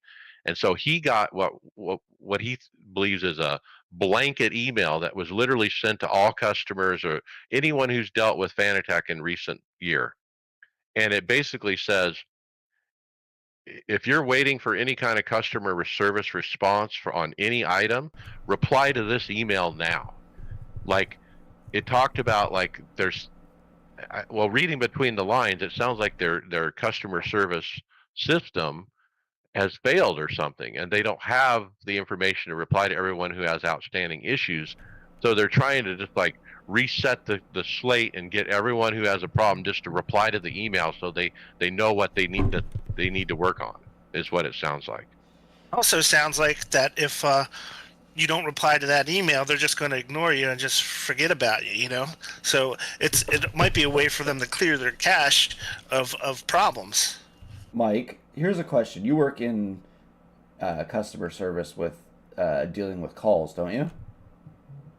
Verizon, yes. So, how many calls can you take or emails can you read in a day? I do about 35 to 40 customers a day. Okay. So, say that some of these are easy, simple emails to read or things to do.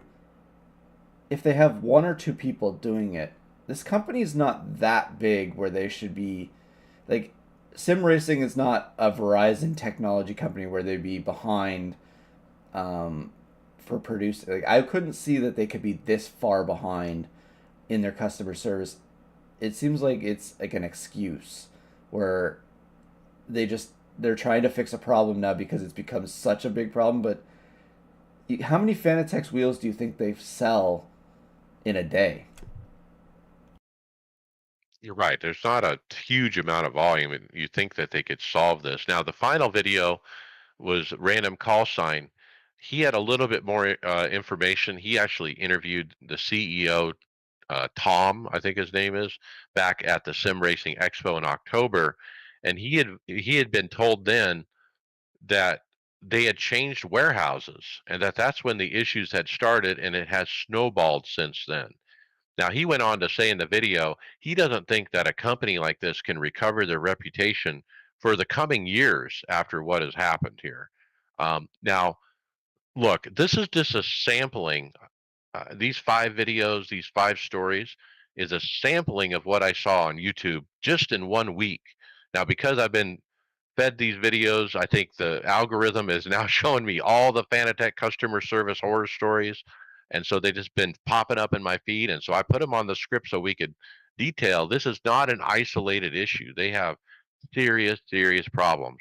And as most of these posters have said, we do not recommend buying from Fanatec at this point. Well, that was my conclusion from all this. I mean, you'd have to be borderline brain dead to order anything from this company, in my opinion. I'm just glad I ordered the shifter back in July. You know, when I was rebuilding everything. That's the only thing I got from Fanatec. I'm just glad I'm done with them.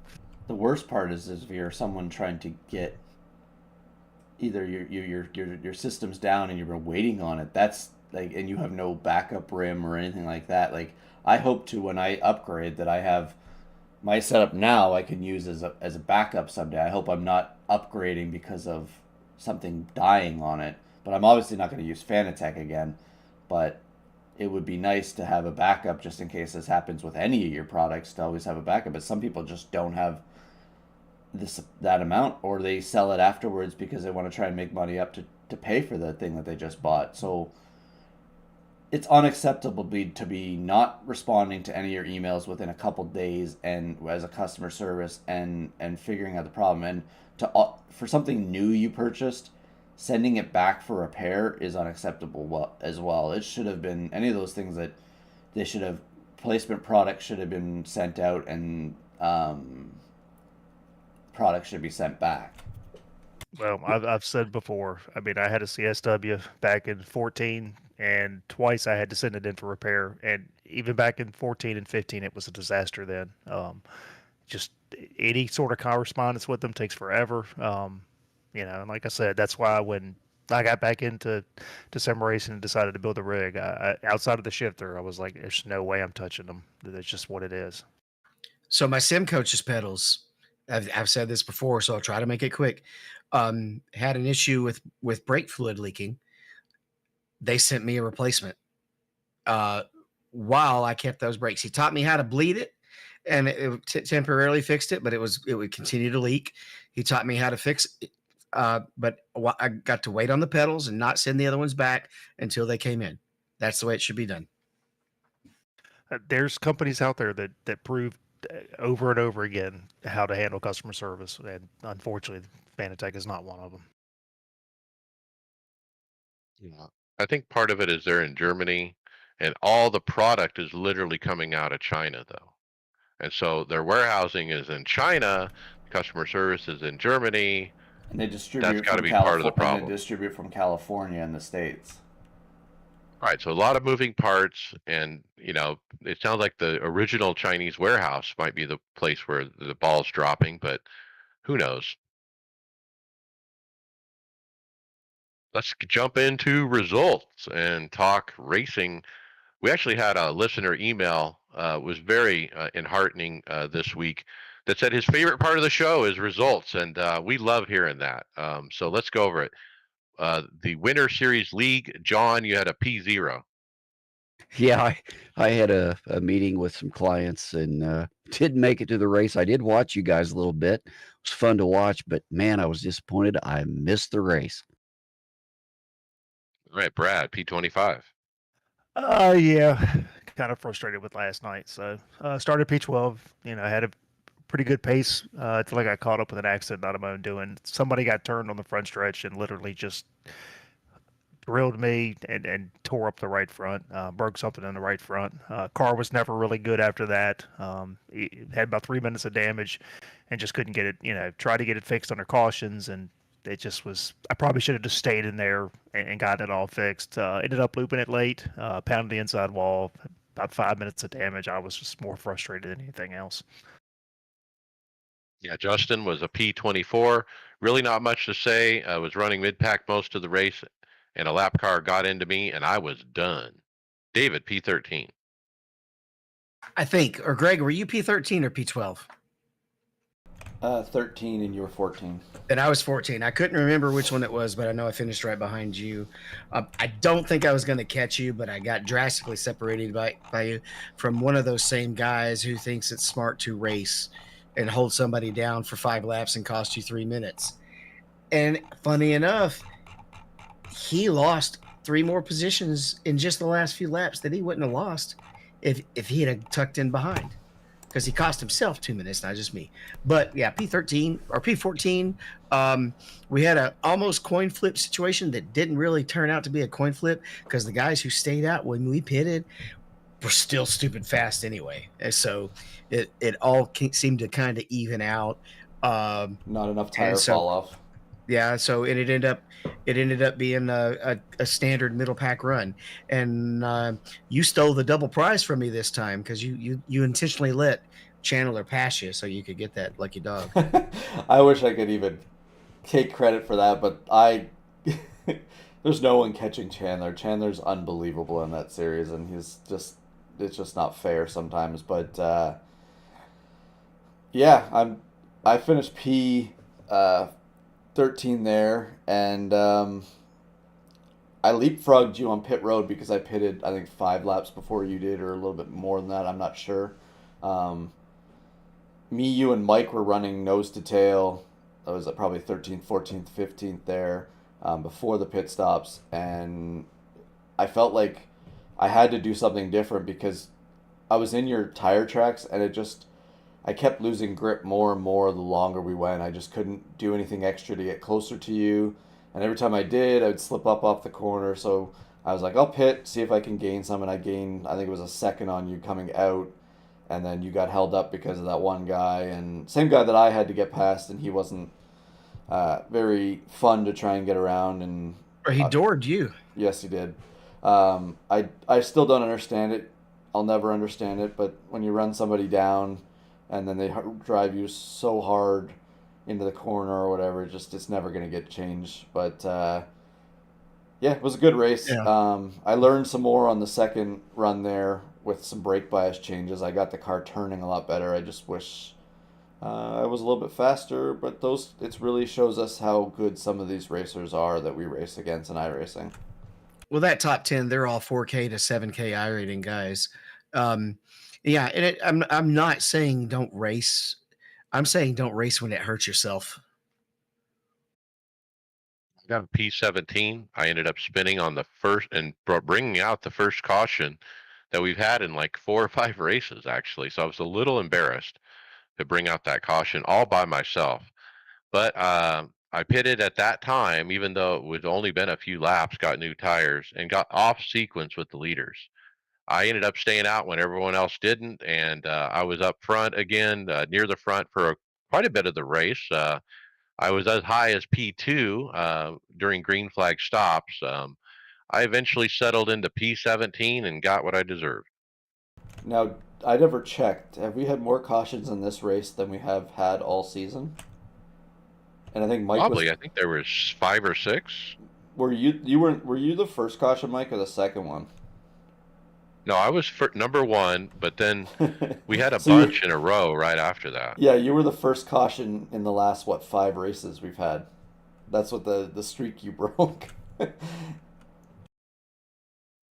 Yeah, I just didn't have the feel in the steering, and the steering felt so freaking light on this fixed set. I kept looking at my stuff. Is everything turned on? But yeah, it was. If there was only something that happens before a race that you could practice it to figure out your settings. If there's only something that goes on 50 minutes before the race. All right, so let's jump into other racing. Look, we don't have Bobby's results, but I want to mention them. He's running for a championship in Division 5 C Open, or maybe C Fixed. And he is second in points. And so go get him, Bobby. I think he had a top 5 this week. Let's talk about Justin's race for his championship. Winter NIF, a solid week. Open Series, he ran 2 races, a P5 and a P9. Fixed Series, I ran 2 races also and came up with a P15 and a P1. Winner, winner, chicken dinner. So with those races in the Open Series, it put me P1 in points with a 30-point lead. Then the Fixed Series, this puts me tied for P1 in point. North Wilkesboro is going to be tough this week. Short tracks are my weak point. Wish me luck. Let's keep moving. I ran Friday Open. Why? I was trying to support Justin. I just wanted to be there for moral support, talk him through his nerves, and try to help him with this championship. I got a P25. It was top split. I was running at highest top five for a while, but then I actually ran into the back of a guy who just kind of stopped in the corner. I couldn't even miss him. I had damage, and the car was never the same since. I ended up spinning later twice on my own. Moving on to other racing I did this week, Draft Masters. Trying to get some wins, guys. It didn't work. 87th at Daytona, I got wrecked, P18. Then I was running fifth and got wrecked from a guy on the outside who creamed the wall and took me out, finished P23. Then wrecked out on the third attempt. Then wrecked out on the fourth attempt. Yikes. Then I ran FIA F4 at Scuba, qualified 10th, finished fourth. Wow, great race. Really proud of that, actually, at my road racing. Don't have the speed of the fast guys, but I can keep it on track and I have good racecraft. Ran the Draftmaster Gen 4 at Daytona when the week switched and got dumped on lap six, finished P16. I've lost five or 600 iRating guys. I have to, and so basically I've stopped oval racing at this point. I don't want to kill my division placement going into Daytona, so I'm done racing until Daytona. Brad, you got the GT Sprint VRS. Yep. So ran one of these last week, just kind of doing a little bit of prep work for Daytona. Ran the Ferrari, so had good pace. Got it up in the top 10. Hadn't ran this series in quite a while and screwed up when I had to do a pit stop and took too much fuel, so lost quite a bit of time on pit road. I know I gave up at least 2 to 3 spots with that error, but I had a really good time. Again, just trying to prep, getting ready for the 24 hours. All right, John, Draftmaster P8. Yeah, Draft Master, it's like the horse running into the fire. You just can't stay away. I got a P8. Good clean race with the Gen 4, except for the 563 wrecks. I avoided all of them, but you got to slow down for those wrecks, and once you do that, you can't catch up. So P8, I no X, so I'm happy with it. You're right, because there's no yellows. If you slow down at all, you've given up your chance to win the race. And so what I'm finding is people aren't slowing down for the wrecks because they don't want to give up that chance because there's a chance I can drive through it, right? Well, that's exactly right. I mean, it's you can keep your foot on the pedal and hope you make it through to keep up with the front. On the other hand, if you don't slow down, you're going to get taken out. So what do you do? It's a coin toss. With them being short 20 lap races, I'm the kind that's going to hold the gas down and arca brake it in there. It's just the style of racing, because of it, the short, no yellow thing. Yeah, and it's an IR killer. It is. I mean, I have fun. I want those wins, but man, I got to look at my NIS season coming up. I can't, jeopardize that, and that's what I'm doing. So I got to stop. We need IR per car. That's what we need. A Open, we have new teammate Brian Curry, who just recently joined us. He ran Atlanta, qualified fourth, jumped out to the lead early, led the first 10 laps, but quickly learned I was pushing too hard, settled in and rode in fourth until pit stops, did a better job managing tires from that point. P2. Brian is a hot shoe. We're going to find out. He wins a lot of races. Nice run. John, you have it a P13. Yeah, B Open at Michigan, and I am pissed about this one. So I was running fifth, moving up fast, and some jerk got in a wreck coming off a two with 3 other cars way down on the apron on the backstretch and drove straight up into the track and hit me 3 times. So, and this was in the last 15 laps when this happened. Totally ruined my race. I could have won that one, but this guy just, I guess he was mad. He got in a wreck and came up, took me out. I had nothing to do with the wreck. What can I say? P13.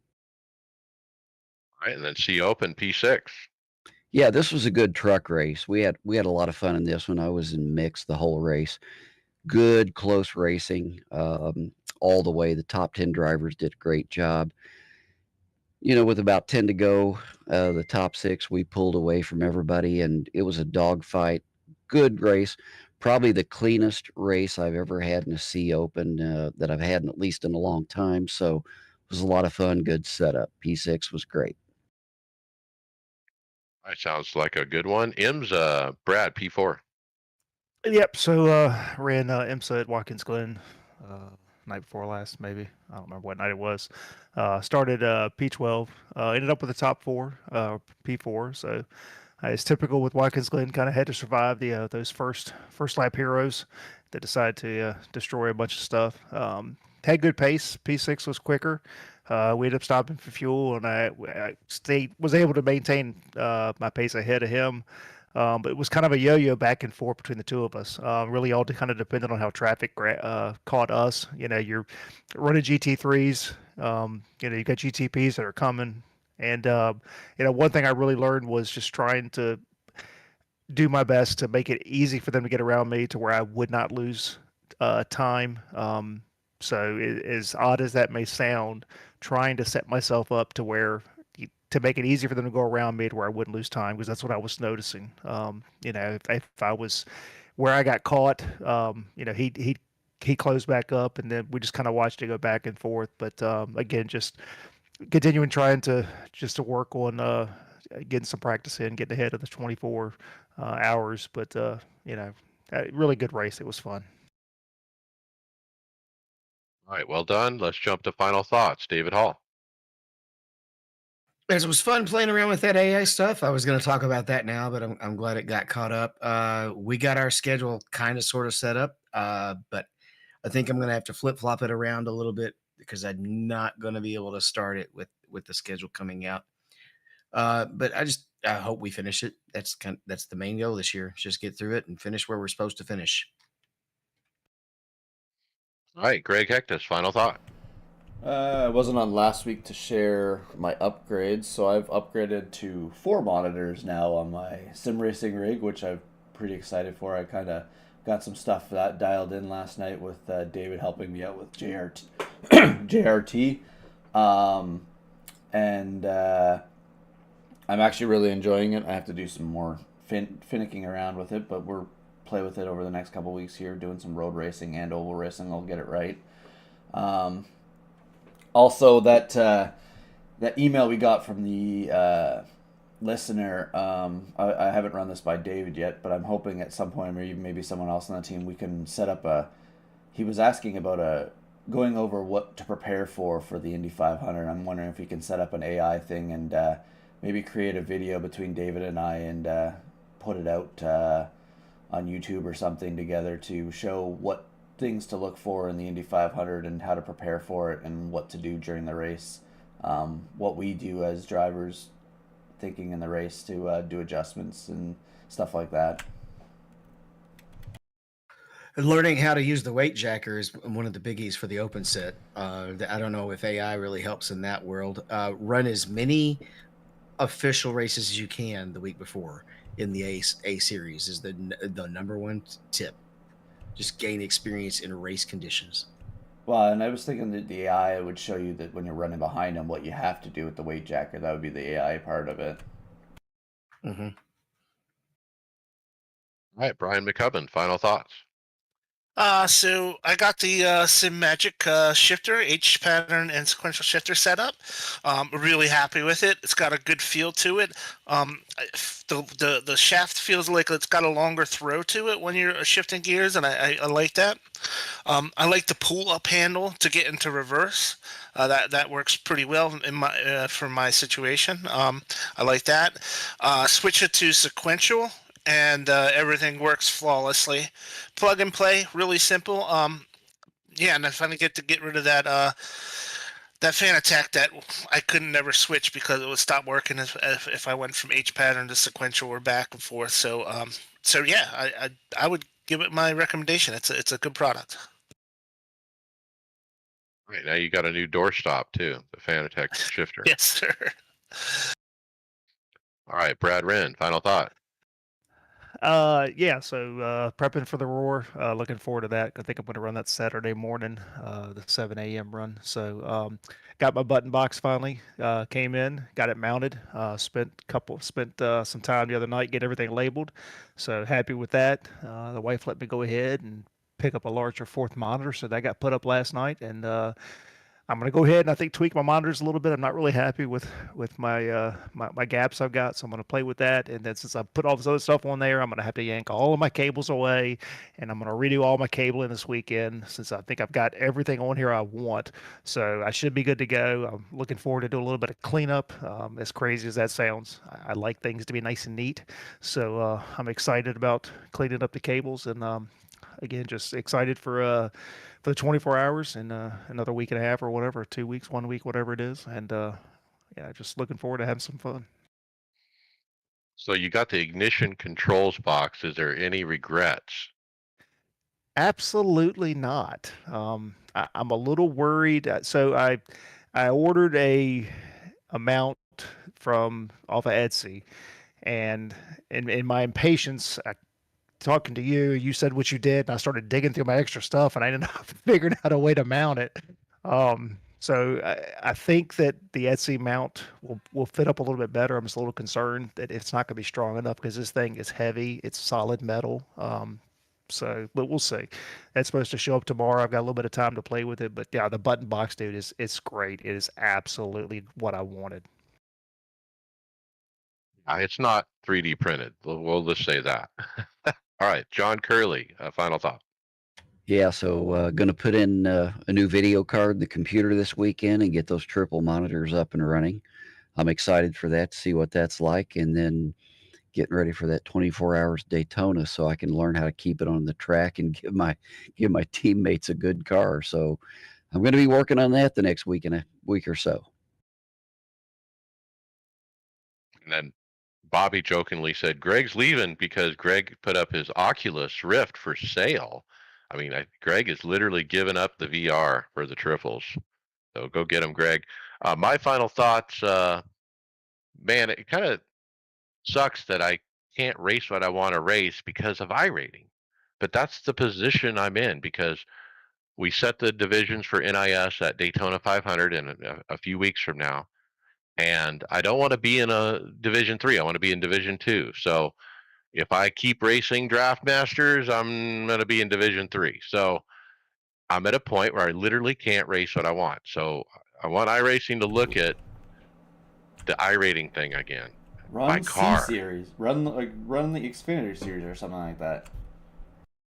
Yeah. You know, I choke on those. I actually have a better chance of doing well in Draft Master than I do in B and C, to be honest. But that's the position. But it just gives me opportunity to prepare for the 24. Keep running my FIA F4. I'm loving that car. It's not too much for me, and looking forward to that new IndyCar Sprint series. I'm going to be all over that. So with that, hey, we'll see you on the track later.